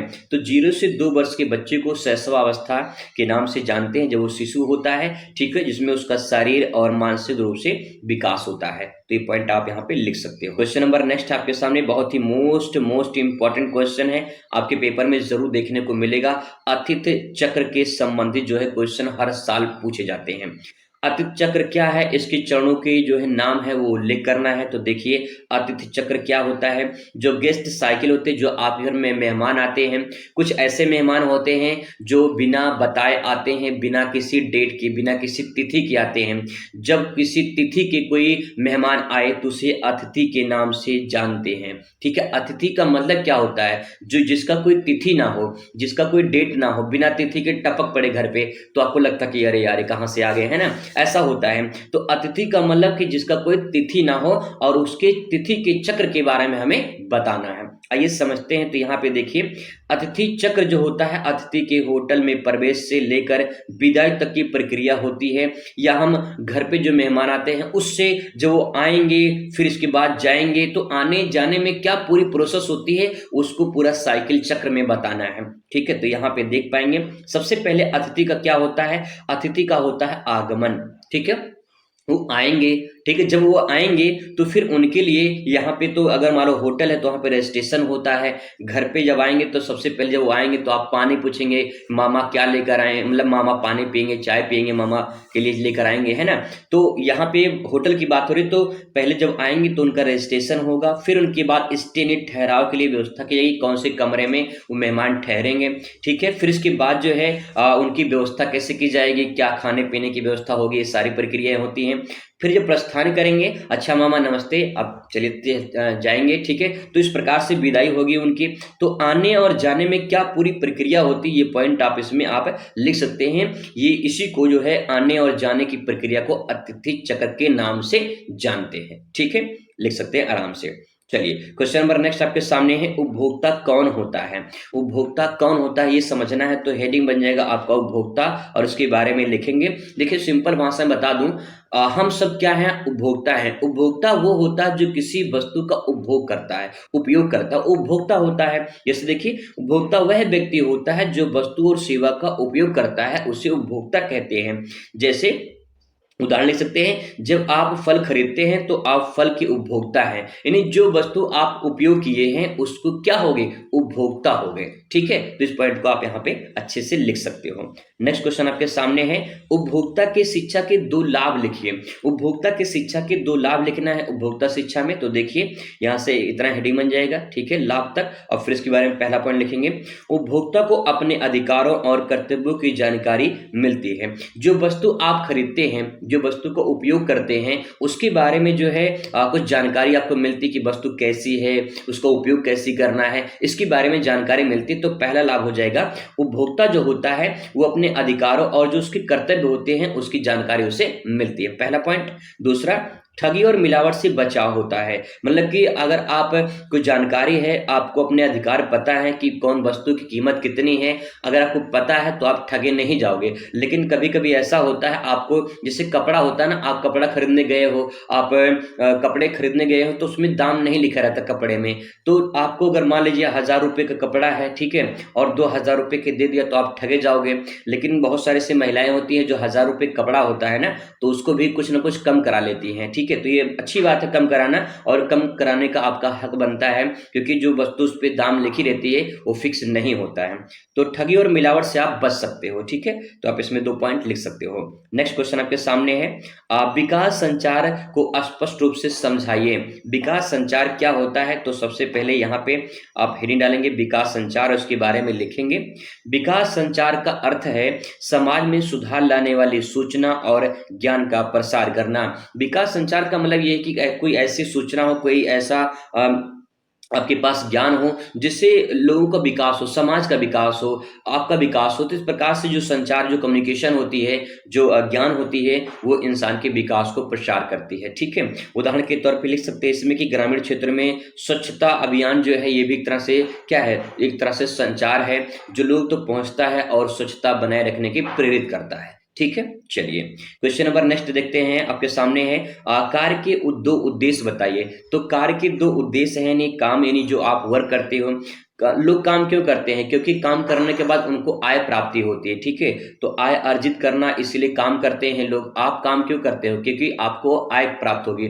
आप अगर नौकरी करना चाहोगे तो नौकरी क्यों करो, क्योंकि आपको इनकम प्राप्त होगी। इनकम प्राप्त होगी तो परिवार का जो है देखभाल अच्छे से हो पाएगा, परिवार की जो आवश्यकताएं उसकी पूर्ति अच्छे से हो पाएगी। तो इसलिए काम करते लोग, इनको आय प्राप्त होगा, पहला पॉइंट। दूसरा जो है आत्मसंतुष्टि प्राप्त करने के लिए इंसान कोई काम क्यों करता है, इंसान नौकरी क्यों करना चाहता है, क्योंकि उसे आत्मसंतुष्टि प्राप्त होती है कि मैं भी कुछ कर सकती हूँ, मैं भी कुछ अपना जो है बनना चाहती हूँ, ऐसा लोग काम करना चाहते हैं, इसलिए तो, ठीक है। 2 पॉइंट आप यहाँ पे लिख सकते हो, ठीक है। नेक्स्ट क्वेश्चन आपके सामने है, इंपॉर्टेंट क्वेश्चन आपके सामने है, नौकरी और आजीविका में 2 अंतर बताइए। नौकरी और आजीविका क्या होती है, ठीक है। देखिए नौकरी की अगर बात करें तो एक संस्था में वेतन के लिए काम करना नौकरी कहलाता है। आजीविका का मतलब किसी भी माध्यम से जीवन यापन करना, मतलब कि आजीविका का मतलब ये कि अपना लोग खेती करके अपना जीवन यापन कर लेते हैं तो आजीविका की श्रेणी में आता है। अगर नौकरी मतलब कि आप किसी भी संस्थान में, कहीं पे प्राइवेट में, गवर्नमेंट में जहाँ पे जॉब करते हैं, जिससे आधार पे आपका परिवार पूरा चलता है, वो नौकरी कहलाता है। और आजीविका का मतलब ये होता है कि अपने जीवन यापन के लिए जो हम खेती करते हैं या कहीं से भी अपना जीविका चलता रहे, उसी को जो है आजीविका के नाम से जानते हैं। ठीक है, दोनों में अंतर, आप दो अंतर बताना है, आराम से लिख सकते हो। ठीक है, आगे क्वेश्चन है, फैशन चक्र से आप क्या समझते हैं? तो फैशन चक्र से आप क्या समझते हैं, इसको समझना है। तो देखिए, फैशन के बारे में बहुत अच्छे तरीके से आप सभी को पता होगा। तो देखिए, फैशन चक्र में लिखेंगे किसी फैशन की शुरुआत, लोकप्रियता और जो उसका अंत, ये सब जो है फैशन चक्र के नाम से जानते हैं। इसको आप एक फ्लो चार्ट में बना सकते हो। यहाँ पे जैसे लिखोगे फैशन चक्र, बीच में आप लिख दीजिए फैशन चक्र। ठीक है, फैशन चक्र लिख दीजिए, और फैशन चक्र लिखने के बाद जो है यहाँ पे एक साइड आप लिखिए फैशन की शुरुआत, फिर इसकी लोकप्रियता, फिर इसके बाद इसका अंत। ऐसे फ्लो चार्ट बना के आप इसे प्रदर्शित कर दोगे तो पूरा बेहतरीन नंबर मिल जाएगा। ठीक है, दूसरी बात बता दें कि जैसे मान लीजिए कोई आप रील्स देख रहे हो, कोई शॉर्ट वीडियो देख रहे हो, कोई गाना वायरल जब होता है, तो वायरल जब हो जाता है तो लोग उसको देखते हैं, यानी जब वायरल होता है शुरू शुरू में तो उसकी लोकप्रियता बढ़ जाती है। ठीक है, जब लोकप्रियता बढ़ जाती है, लोग उसको कुछ टाइम तक देखते हैं। ठीक है, इतना देखते हैं कि एक सीमा तक देखते हैं, ऐसा नहीं कि साल 2 साल तक चलता रहता है जो वायरल होता है गाना, उसमें एक सीमा तक चलता है, फिर इसके बाद उसका एक अंत हो जाता है। ठीक है, खत्म हो जाता है। फिर इसके बाद जो वायरल गाना होता है वो दब जाता है, खत्म हो जाता है। तो कहने का मतलब ये है कि जब शुरुआत में वायरल होता है तो बहुत तेज लोग उसको देखते हैं और एक सीमा तक देखते हैं, फिर इसके बाद उसका अंत हो जाता है। वही चीज जब कोई फैशन नई नई आती है, जैसे फटाहा जींस चलता है आज के डेट में, लोग फटे, पहले जब लोग पुराने लोग कपड़ा पहनते थे ना, तो अगर किसी कपड़ा फट जाता था, लोग कहते कितना गरीब इंसान है। आज के डेट में तो नया नया जींस लोग फाड़ लेते हैं और पहन लेते हैं, तो कहते हैं भैया फैशन है। ठीक है, फैशन का जमाना है। तो वही चीज यहाँ पे है, फैशन का चक्र का मतलब ये है कि फैशन की जो शुरुआत होती है तो कुछ दिन तक चलता है, उसकी लोकप्रियता बनी रहती है, फिर इसके बाद उसका अंत हो जाता है। ये फैशन का चक्र है। ठीक है, अच्छे से लिख सकते हो। नेक्स्ट इसमें उदाहरण लिखेंगे, पुराने जमाने में जो पोल्का डॉट फिर से चलना आना, मतलब ये तो गलत लिखा है यहाँ पे, तो आप इसको छोड़ दीजिए, आप इतना समझ जाइए, आप लिख देंगे तभी आपको पूरा काम हो जाएगा। ठीक है, नेक्स्ट बात करते हैं, अगले क्वेश्चन पे आते हैं, खाद्य सुरक्षा से आप क्या समझते हो? खाद्य सुरक्षा क्या है? तो देखिए, खाद्य सुरक्षा के बारे में बात करें, खाद्य सुरक्षा का मतलब सभी लोगों को पर्याप्त और सुरक्षित पौष्टिक भोजन उपलब्ध होना।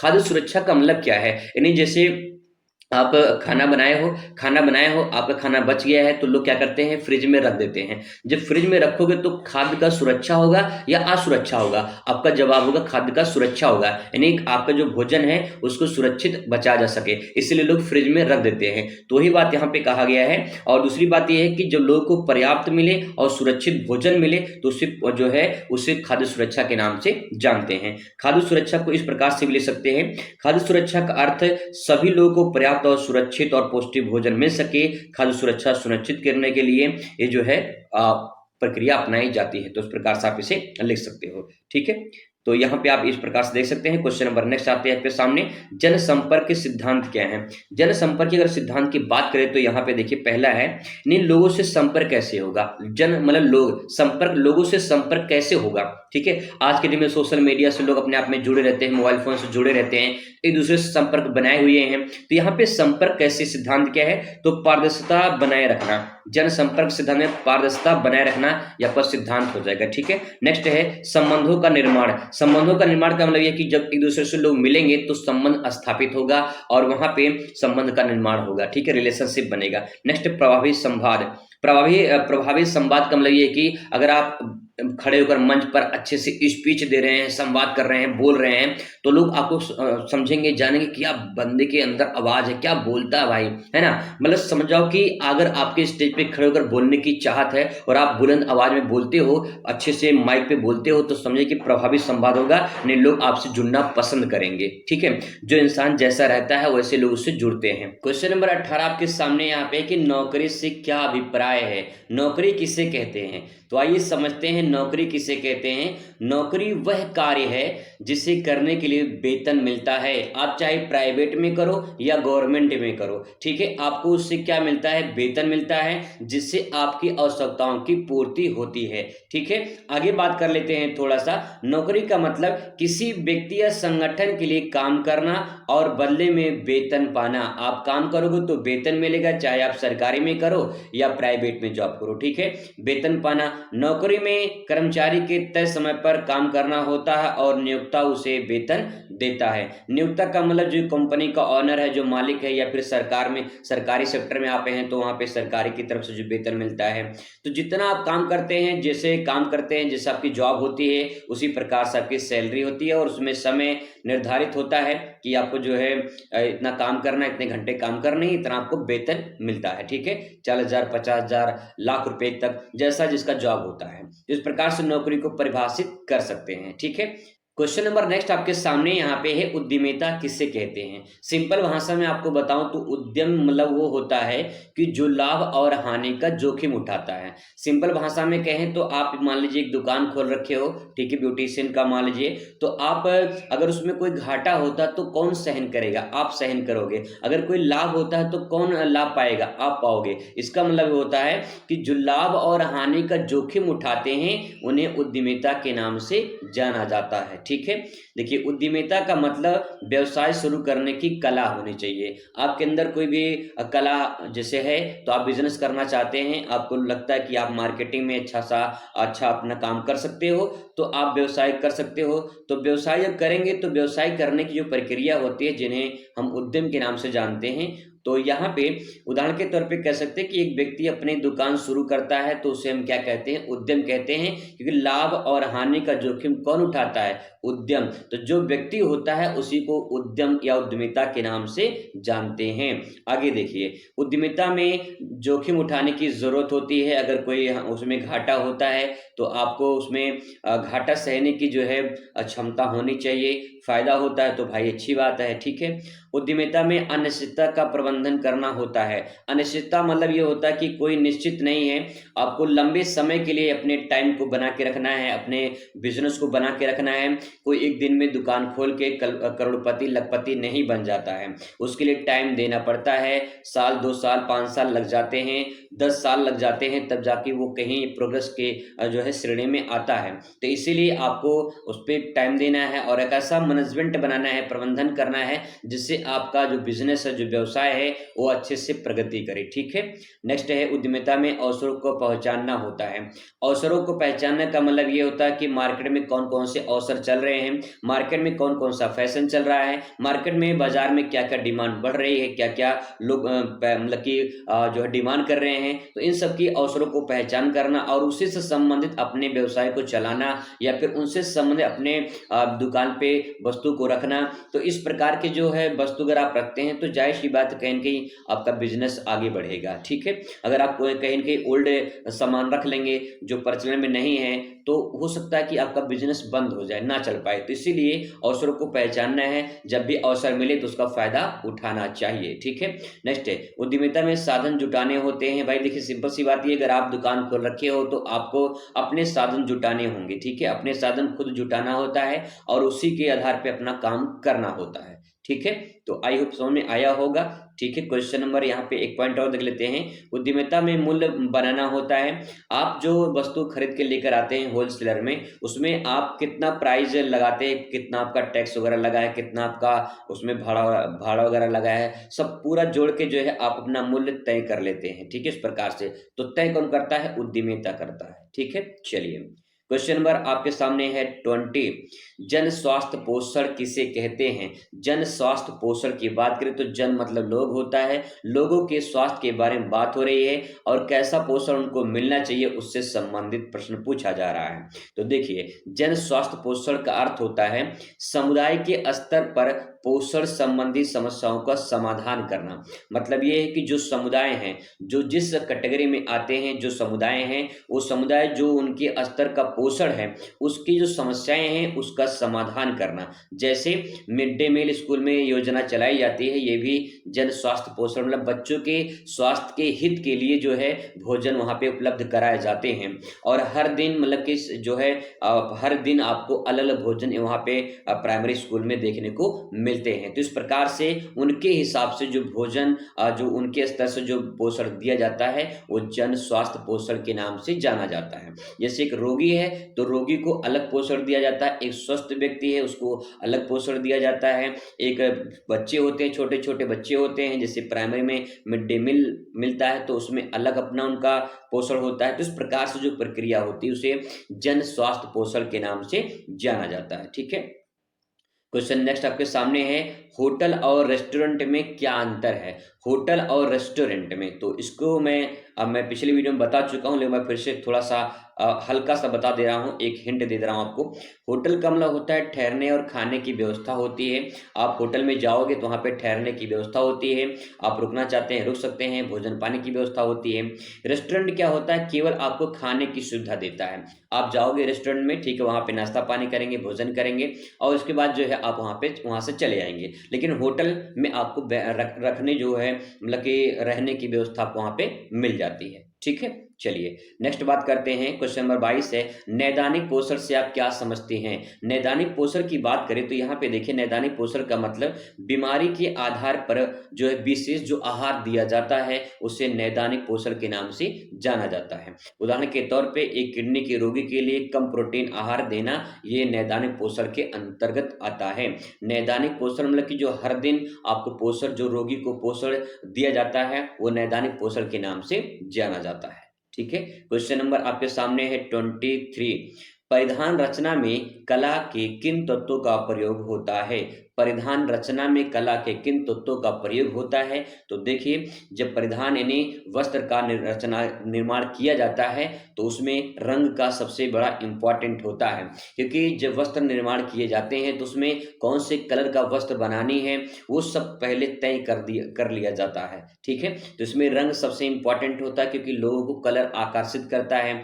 आप दुकान पे जाओगे, आप 50 कपड़े निकलवा लोगे, ठीक है, तो उसमें से जो भी कलर आपको आकर्षक लगेगा वही आप परचेस करते हो। ठीक है। तो वही बात यहाँ पे है, सबसे पहला इंपॉर्टेंट इसमें रंग होता है, फिर उसका रूप कैसा है मतलब कैसा वो देखने में है वो देखेंगे, फिर उसकी बनावट कैसी है, ठीक है, बनावट देखेंगे, डिजाइन कैसी है, फिर उसके बाद संतुलन। संतुलन का मतलब ये होता है कि जो वस्तु है, एक वस्तु देख रहे हैं दूसरे वस्तु देख रहे हैं, उन दोनों में सबसे अच्छी कौन सी है, दोनों को संतुलन बनाएंगे। ठीक है, क्या आपके हिसाब से फिट बैठती है, तो अगर आप बैठता है भैया तो उसमें जो है इस प्रकार से उसका रचना किया जाता है। ठीक है। चलिए क्वेश्चन नंबर आपके सामने है 24, अस्पताल में वस्तु की धुलाई से किस बात का विशेष ध्यान रखा जाता है? अस्पताल में जो वस्तु की धुलाई होती है तो यहाँ पे देखिए संक्रमण जो रोग होते हैं, संक्रमण से बचाव के लिए उच्च तापमान और सैनिटाइजर का उपयोग किया जाता है। यानी जो अस्पताल में वस्त्र होते हैं उनको उच्च तापमान में जो है धुलाई कर दिया जाता है ताकि जो है बैक्टीरिया जो वगैरह जो हो वो मर जाए और वस्त्र जो है पूरी तरह से एकदम साफ सुथरा हो जाए। ठीक है। आगे बात करते हैं, क्वेश्चन नेक्स्ट आपके सामने है 25, क्वेश्चन नंबर, वूल मार्क का चिन्ह किन वस्त्रों पर लगाया जाता है? तो देखिए वूल मार्क है ना, तो यहाँ पे मतलब कि जो ऊन से बने वस्त्र होते हैं उस पे वूल मार्क के जो है चिन्ह लगाए जाते हैं। मतलब कि 26 नंबर क्वेश्चन आपके सामने है, सैरगाह या रिजॉर्ट क्या होता है? सैरगाह या रिजॉर्ट क्या होता है? नाम थोड़ा सा अजीब ही दिया है, लेकिन अगर आप कभी देखे होंगे सैरगाह रिजॉर्ट तो एक ऐसा होटल की तरह होता है, बड़ा सा होटल होता है, सारी सुविधाएं उसमें होती हैं, उन्हें रिजॉर्ट के नाम से जानते हैं। जैसे एक पूरा पूरा एक हवेली टाइप की होती है, हवेली मतलब पूरा एक होटल टाइप का होता है, उसी को रिजॉर्ट या सैरगाह के नाम से जानते हैं। सैरगाह वह स्थान है जहां लोग छुट्टियां मनाने जाते हैं। ठीक है। वहां पे पूरा आर्किंग पार्किंग मतलब सब कुछ होता है, वहां पे सारी सुविधाएं होती हैं, लोग उसमें अपना एंजॉयमेंट करते हैं। तो सैरगाह क्या है? वह स्थान होता है जहां पे लोग छुट्टियां मनाने जाते हैं। इसका तो सीधे सीधा मतलब हो गया पहले। अब बात करते हैं आगे इसके बारे में। रिजॉर्ट जो होता है एक ऐसा व्यवसायिक प्रतिष्ठान होता है जहां लोग छुट्टियां बिताने के लिए आते हैं। रिजॉर्ट के आवास, भोजन, मनोरंजन की सुविधाएं मिलती हैं। ऐसे होटल में होता है, बड़े बड़े वीआईपी होटल में ऐसे ही होता है, लेकिन यहाँ पे रिजॉर्ट मतलब बड़े एरिया में होता है, वहां पे सब कुछ होता है। ठीक है, सब कुछ हुआ तो वहां पे होता है। रिजॉर्ट में आमतौर पे होटल के कमरे या विला वाले होते हैं, ठीक है, होटल कमरे होते हैं। रिजॉर्ट में आने वाले मेहमानों को तनाव मुक्त छुट्टी का अनुभव मिलता है, मतलब काफ़ी वीआईपी होता है, अच्छा होता है, महंगा भी होता है। और वहाँ पे लोग एंजॉयमेंट करने जाते हैं। वहाँ पे जो है स्विमिंग पूल भी होता है, सब कुछ होता है, मतलब कि एनी वन आपको एक ही जगह पे मिल जाता है, उससे सैरगाह रिजॉर्ट के नाम से जानते हैं, ठीक है। आगे बात करते हैं, नेक्स्ट क्वेश्चन आपके सामने है, संचार को परिभाषित कीजिए। अगर आपको सवाल पूछता है कि संचार क्या होता है, तो देखिए, संचार का अर्थ यानी कम्युनिकेट करना, ठीक है। विचारों और जानकारियों का आदान प्रदान क्या कहलाता है? संचार कहलाता है। सिंपल भाषा में कहें तो अगर आप किसी से बात करते हो, ठीक है, किसी के फ़ोन से बात करते हो, मतलब किसी पे फ़ोन पे बात करते हो या फिर कोई चीज़ देखते हो, तो क्या है? कम्युनिकेशन है, संचार हो रहा है। अपने विचारों को, अपनी जानकारी को दूसरे तक पहुँचाना, ये संचार के नाम से जाना जाता है। अगर आप ये ऑनलाइन पढ़ रहे हो, तो ये भी संचार है, कम्युनिकेशन है। मैं अपनी बातों को आप तक पहुँचा रहा हूँ, तो ये भी कम्युनिकेशन है, ठीक है। तो आप इसमें 2-3 पॉइंट और ले सकते हैं। कम्युनिकेशन, संचार, जैसे टेलीविज़न, मोबाइल, रेडियो और किताबें, पत्रिकाएँ, ये सब क्या हैं? संचार के साधन हैं, जिनसे लोग अपनी बातों को दूसरे तक पहुँचाते हैं, ठीक है? चलिए, क्वेश्चन नंबर नेक्स्ट आपके सामने यहाँ पे है, जनसंचार के माध्यम जो है नाम क्या है? तो बताना है। टीवी, रेडियो, अखबार, इंटरनेट, ये क्या है? जनसंचार के माध्यम है। जन मतलब लोग, संचार मतलब कम्युनिकेट करना, अपनी बातों को दूसरे तक पहुँचाना। कैसे पहुँचाते हैं? टीवी के द्वारा, रेडियो के द्वारा, अखबार के द्वारा, इंटरनेट के द्वारा, ठीक है। इस तरह से क्या है? ये संचार के साधन है या माध्यम है, ठीक है। आगे बात करते हैं, क्वेश्चन नंबर 29 है, विकास संचार की 2 विशेषताएं लिखिए। विकास संचार, तो विकास संचार की बात करें, समाज में परिवर्तन लाना, ठीक है, ये हो गया। दूसरा, जागरूकता बढ़ाना। डेवलपमेंट कम्युनिकेशन की अगर बात करें, तो यहाँ पे विकास संचार वो होता है जो हम कम्युनिकेट कर रहे हैं, कम्युनिकेशन कर रहे हैं, उससे डेवलपमेंट हो रहा है, समाज में कोई परिवर्तन हो रहा है, तो वो विकास होगा, ठीक है। जागरूकता बढ़ेगी, लोगों का विकास होगा, ठीक है। इस प्रकार से ले सकते हैं। आगे है, बाल केंद्रित उपागम से क्या अभिप्राय है? बाल केंद्रित उपागम, उपागम का मतलब होता है अप्रोच, यानी कोई ऐसा स्रोत, ऐसा साधन जिनसे बाल केंद्रित प्रभावित होता है, ठीक है। शिक्षा का वह तरीका जो बच्चों की रुचि और आवश्यकताओं की आधारित हो, वो बाल केंद्रित होता है। बाल केंद्रित मतलब कि जहाँ बच्चों को वो पढ़ने लिखने, खेलने कूदने की आवश्यकताओं की पूर्ति होती है, ठीक है। नेक्स्ट क्वेश्चन आपके सामने है, पत्रकारिता को परिभाषित कीजिए। पत्रकारिता क्या होता है? ठीक है, देखिए, पत्रकारिता समाचार पत्र, विचार, घटनाओं को एकत्रित कर जनता तक पहुंचाने का जो है एक प्रक्रिया है। पत्रकारिता का सिंपल भाषा में कहें तो जैसे हम लोग न्यूज़ वगैरह देखते हैं, तो न्यूज़ में जो एंकर होते हैं, न्यूज़ एंकर जो होते हैं, वो पत्रकारिता होती है, कोर्स होता है पत्रकारिता। जैसे आप बीए करते हैं, तो बीए में पत्रकारिता ले सकते हैं, ठीक है। पत्रकारिता लेकर जो है आप अपना जो भी न्यूज़ वगैरह होते हैं उसमें जा सकते हैं, ये सब उसमें काम होता है, ठीक है। आगे क्वेश्चन नंबर नेक्स्ट है, उपभोक्ता के 2 अधिकार बताइए। उपभोक्ता के 2 अधिकार है, तो यहाँ पे सुरक्षा का अधिकार है। कोई वस्तु आप अगर उपयोग करते हैं, तो आपको ये सुरक्षा का अधिकार प्रदान होता है। जैसे मान लीजिए आप कोई कपड़ा खरीद रहे हैं, तो कपड़ा खरीद के लेकर आए हैं, तो कपड़ा खरीदना आप उपभोक्ता हो गए। जब आप उससे उपयोग करेंगे, तो आपको उस कपड़े से सुरक्षा मिलनी चाहिए। ऐसा नहीं कि जो है आप चुभना शुरू कर दे या कुछ हो, उसमें और दिक्कत हो, ठीक है। तो सुरक्षा प्रदान करने का उपभोक्ता का अधिकार होता है। दूसरा पॉइंट है, जानकारी का अधिकार। जानकारी का अधिकार का मतलब ये कि जो सामान आप खरीद रहे हैं, जो आप वस्तु खरीद रहे हैं, उसके बारे में जानकारी होनी चाहिए, ठीक है, ये अधिकार होता है।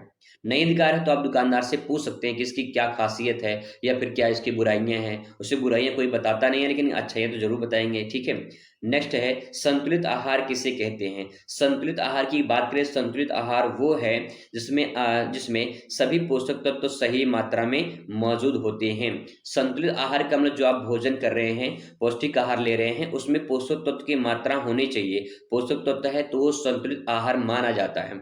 जैसे फास्ट फूड है ना, ये संतुलित आहार नहीं माना जाता है। बहुत सारी लड़कियों को चाट, चाउमीन, जो है पिज्जा, बर्गर, ये सब पसंद होते हैं। ये सब फास्ट फूड के अंतर्गत नहीं आता, ये संतुलित आहार नहीं होता है, ठीक है। आगे बात करते हैं, क्वेश्चन नंबर नेक्स्ट है, प्रारंभिक बाल्यावस्था की विशेषताएं क्या हैं? तो प्रारंभिक जो बाल्यावस्था की विशेषताएं हैं, वो देखिए, शारीरिक और मानसिक विकास तेजी से होता है प्रारंभिक बाल्यावस्था में, और भाषा सीखने की क्षमता भी विकसित होती है। बाल्यावस्था में, यानी बच्चे जब बाल्यावस्था में होते हैं, तो उस टाइम पे शारीरिक मानसिक रूप से विकास तेज से ग्रो होता है, सीखने की क्षमता उनके अंदर बढ़ती है, ठीक है। आगे क्वेश्चन नंबर नेक्स्ट है, विटामिन के प्रकार और उनसे होने वाले रोग बताइए। तो विटामिन ए की कमी से रतौंधी होता है, बहुविकल्पीय में भी पूछा जा सकता है। विटामिन सी से स्कर्वी, विटामिन डी से रिकेट्स सूखा रोग, और विटामिन बी से बेरी और विटामिन के से जो है रक्त का जो है थक्का ना बनना। इस प्रकार से आप इसे ले सकते हैं, बहुविकल्प में भी पूछा जा सकता है। इसके बाद क्वेश्चन नंबर यहाँ पे 36 से शुरू होगा और 50 तक हम लोग आएंगे। तो चलिए क्वेश्चन नंबर 36 आपके सामने आ गया है। संप्रेषण क्या होता है? संप्रेषण यानी संप्रेषण की बात करें तो यहाँ पे कम्युनिकेशन की बात हो रही है। देखिए, संप्रेषण विचारों, भावनाओं, सूचनाओं को एक व्यक्ति दूसरे व्यक्ति तक आदान प्रदान करता है, जैसे शिक्षक द्वारा छात्रों को पाठ समझाना, ये संप्रेषण कम्युनिकेशन कहलाता है। ठीक है, मतलब कि सिंपल भाषा में कहें, जैसे सूचना होता है ना, उससे अपनी बातों किसी दूसरे तक जब पहुंचाते हैं तो उसे संप्रेषण के नाम से जानते हैं। क्वेश्चन नंबर नेक्स्ट है 37। पूरक खाद्य पदार्थ क्या होता है? पूरक खाद्य पदार्थ की बात करें तो यहाँ पे वे खाद्य पदार्थ जो मुख्य रूप से पोषण की कमी को पूरा करते हैं और वो जो है पूरक खाद्य पदार्थ कहलाते हैं। उदाहरण के तौर पे दूध के साथ अनाज खाना। ठीक है, पूरक खाद्य पदार्थ का मतलब है, सिंपल भाषा में कहें तो ऐसे आहार होते हैं जो पोषण की कमी को पूरा करते हैं। सिंपल, ठीक है, जो पोषण की कमी को पूरा करते हैं उन्हें पूरक खाद्य पदार्थ के नाम से जानते हैं। क्वेश्चन नंबर नेक्स्ट है, जीवन कौशल से आप क्या समझते हैं? जीवन कौशल क्या होता है? तो जीवन कौशल वे क्षमताएं हैं जो व्यक्ति को समस्याओं को समाधान करने और दूसरे से संवाद करने और जीवन के चुनौतियों का सामना करने को सक्षम बनाती है, जैसे कि समय प्रबंधन, निर्णय लेने की क्षमता। अगर सिंपल भाषा में इसको समझाया जाए तो बस आप इतना समझ जाइए, जीवन कौशल का मतलब ये होता है कि आप अपने जीवन में कोई एक ऐसी कौशल, एक ऐसी स्किल, एक ऐसी नॉलेज डेवलपमेंट करिए जिसके आधार पे जो है आप किसी के सामने बोल सके, संवाद कर सके। ठीक है, कोई समस्या अगर आपके सामने आती है तो समस्या का समाधान कर सके। ऐसा ना हो कि आप डर जाएं, घबरा जाएं। तो ऐसा कौशल होना चाहिए आपके लाइफ में, ऐसा नॉलेज होना चाहिए जिससे कोई भी आपकी लाइफ में समस्या आती है तो खुद आप उससे समस्या का समाधान कर सको। ऐसा ना हो कि जो है आप डर जाओ, घबरा जाओ, परेशान हो जाओ। ऐसे बहुत सारे लोग होते हैं, कमजोर दिल वाले होते हैं। तो अपने अंदर एक ऐसी हिम्मत रखनी है और कौशल रखना है जिसके आधार पे अपने निजी जीवन में जो समस्याएं होती हैं उनके समस्या का समाधान कर सके। ठीक है, चलिए क्वेश्चन नंबर आपके सामने नेक्स्ट है आहार चिकित्सक के 3 मुख्य उद्देश्य बताइए। आहार चिकित्सक के 3 मुख्य उद्देश्य क्या है? तो देखिए, रोगी को शरीर के पर्याप्त पोषण देना। जो रोगी होते हैं उनको शरीर के अनुसार उसको पर्याप्त पोषण मिलना चाहिए, ये आपका आहार चिकित्सा हो जाएगा।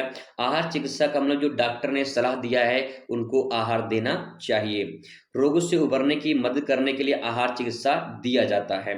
भविष्य में बीमारी की रोकथाम करने के लिए आहार चिकित्सा दिया जाता है। मधुमेह में शुगर को नियंत्रित भोजन देना, ये जो है आहार चिकित्सा का उदाहरण के रूप में लिख सकते हैं। ठीक है, मान लो किसी को मधुमेह यानी डायबिटीज हुआ है तो उसे कम मीठा देना चाहिए। ठीक है, आगे बात करते हैं। नेक्स्ट क्वेश्चन आपके सामने है, रोगी व्यक्ति को भोजन देने के तरीके बताइए। रोगी जो व्यक्ति है उसको भोजन देने के क्या क्या तरीके हैं? तो देखिए, तरीका देखिए, छोटे छोटे भाग में भोजन देना चाहिए। कोई व्यक्ति अगर रोगी है तो उसे छोटे छोटे भाग में भोजन देना चाहिए। ऐसे बहुत सारे लोग हैं जो सोचते हैं कि एक साथ भैया खिला पिला दे, काम खत्म। तो यहाँ पे ध्यान रखने की बात की, छोटे छोटे भागों में भोजन आपको देना है। दूसरा, भोजन नरम और सुपाच्य होना चाहिए, यानी ऐसा होना चाहिए जो पाचन काम करे अच्छे तरीके से और पच जाए, है ना। ऐसा ना हो कि उबाल मार दे, फेंक दे बाहर, तो ऐसा नहीं होना चाहिए। भोजन नरम होना चाहिए, अच्छा होना चाहिए। ठीक है, नेक्स्ट है आगे, रोगी की पसंद को ध्यान रखना चाहिए। बुखार में हल्का दलिया देना, ये सब जो है रखा जाता है। तो आप इसमें आराम से समझ सकते हो। नेक्स्ट है क्वेश्चन नंबर, विटामिन की ए की कमी से कौन सा रोग हो सकता है? तो रतौंधी रात में कम दिखाई देना रतौंधी के नाम से जाना जाता है। वहीं बात करें आंखों का सूखापन, ठीक है, आंखों का सूखापन और त्वचा का जो है रूखापन, फटा होना, ये सब इसके अंतर्गत आता है। ठीक है, क्वेश्चन नंबर नेक्स्ट आपके सामने है, विभिन्न भोजन सुरक्षा कार्यक्रमों के नाम लिखिए। विभिन्न भोजन सुरक्षा कार्यक्रम के नाम बताने हैं। तो तो मध्यमान भोजन योजना, मिड डे मील जो योजना चलाई जाती है। सार्वजनिक वितरण प्रणाली, पीडीएस जिसे बोलते हैं, जैसे आपके अगर गांव से बिलोंग करते हैं तो आपको राशन मिलता है, ठीक है, जो राशन मिलता है वो क्या है, सार्वजनिक वितरण प्रणाली के नाम से जाना जाता है, ठीक है। नेक्स्ट, एकीकृत बाल विकास योजना। एकीकृत बाल विकास योजना, यहाँ पे भी जो है बच्चों से संबंधित जो भोजन होते हैं उनको भी पोषक तत्व जो होते हैं वो सुरक्षित रखा जाता है। नेक्स्ट क्वेश्चन आपके सामने है, हमारे देश में मुख्य पोषण जो है मुख्य पोषण संबंधी समस्या क्या है। तो हमारे देश में जो मुख्य पोषण संबंधी समस्या है भैया वो है कुपोषण, ठीक है, कुपोषण पहला पॉइंट हो जाएगा। आयरन की कमी जिसे एनीमिया कहते हैं, और विटामिन डी की कमी, मोटापा और डायबिटीज। मोटापा सबसे बड़ी समस्या है और डायबिटीज ये भी बहुत बड़ी समस्या मानी जाती है। तो ये सब पोषक तत्वों से संबंधित होते हैं जो इस प्रकार से देखने को मिल रहा होगा, ठीक है। नेक्स्ट बात करते हैं, खाद्य विज्ञान से आप क्या समझते हैं। खाद्य विज्ञान क्या होता है। खाद्य विज्ञान वह विज्ञान है जिसमें भोजन के उत्पादन, संरचना, गुण प्रक्रिया को अध्ययन किया जाता है, उसे खाद्य विज्ञान के नाम से जाना जाता है। जैसे दूध को दही में बदलने की प्रक्रिया, ये भी खाद्य विज्ञान के नाम से जाना जाता है, ठीक है।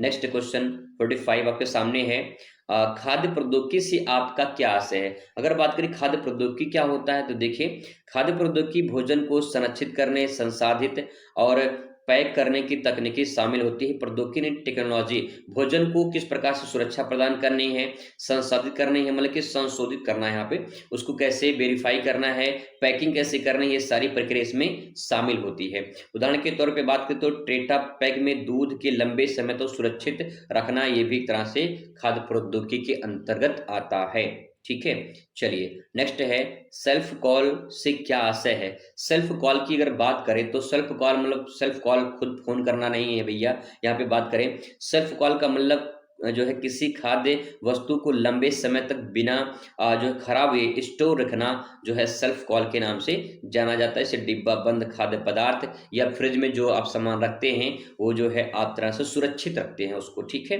चलिए नेक्स्ट आपके सामने है, खाद्य निर्माण से क्या आशय है। अगर खाद्य निर्माण की बात करें तो इसमें देखिए खाद्य निर्माण का मतलब कच्चे माल को खाद्य उत्पादन की बदलने की प्रक्रिया, जैसे गेहूं से आटा बनाना, ठीक है, गेहूं से आटा बनाना एक खाद्य निर्माण की प्रक्रिया मानी जाती है। तो अगर आपको बता दें यहाँ पे जो क्वेश्चन है वो छोटे छोटे क्वेश्चन है, अति लघुत्तरीय क्वेश्चन है, बहुत सिंपल भाषा में आप इसे आसान शब्दों में लिख सकते हो। नेक्स्ट है, अविशालता से क्या आशय है। अविशालता से क्या आशय है, तो देखिए अविशालता मतलब होता है भोजन को जहरीले पदार्थ से मुक्त करना। यहाँ पे विष है ना, विष मतलब भोजन को जो जहरीले पदार्थ होते हैं उनसे मुक्त करना। तो ये सब जो है जैसे पेस्टिसाइड मुक्त फल सब्जी, ये सब जो है आपके अविशालता के अंतर्गत आते हैं। क्वेश्चन नेक्स्ट आपके सामने 49 है, यहाँ पे खाद्य मानव को परिभाषित कीजिए। खाद्य मानव को, ठीक है, देखिए खाद्य मानव वह है जो भोजन के उत्पाद, उपयोग और पोषण के वैज्ञानिक और सामाजिक पहलुओं को अध्ययन करता है, जैसे पोषण विशेषज्ञ के अंतर्गत आते हैं, उन्हें खाद्य मानव के नाम से जाने जाते हैं। पोषण विशेषज्ञ का मतलब ये होता है कि आपको कितनी मात्रा में प्रोटीन लेनी है, कितना कैलोरी लेना है, कितना वसा लेना है, ये सब जो है खाद्य मानव के अंतर्गत आता है। और कौन बताता है, पोषण जो विशेषज्ञ होते हैं वो आपको सलाह देते हैं, ठीक है।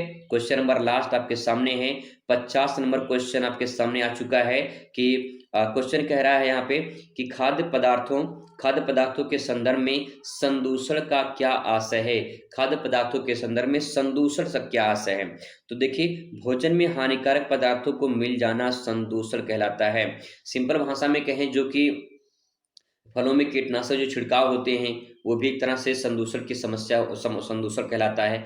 तो फलों में जो हानिकारक पदार्थ मिल जाते हैं उनको जो है संदूषण के नाम से जाना जाता है। तो फलों में कीटनाशक अगर कीट लग जाते हैं तो उस पर छिड़काव किया जाता है। तो इस प्रकार से आप इसमें लिख सकते, ठीक है। चलिए मुलाकात करते हैं अगली वीडियो में, तब तक खुश रहिए, मस्त रहिए और जिंदगी में स्वस्थ रहिए। धन्यवाद।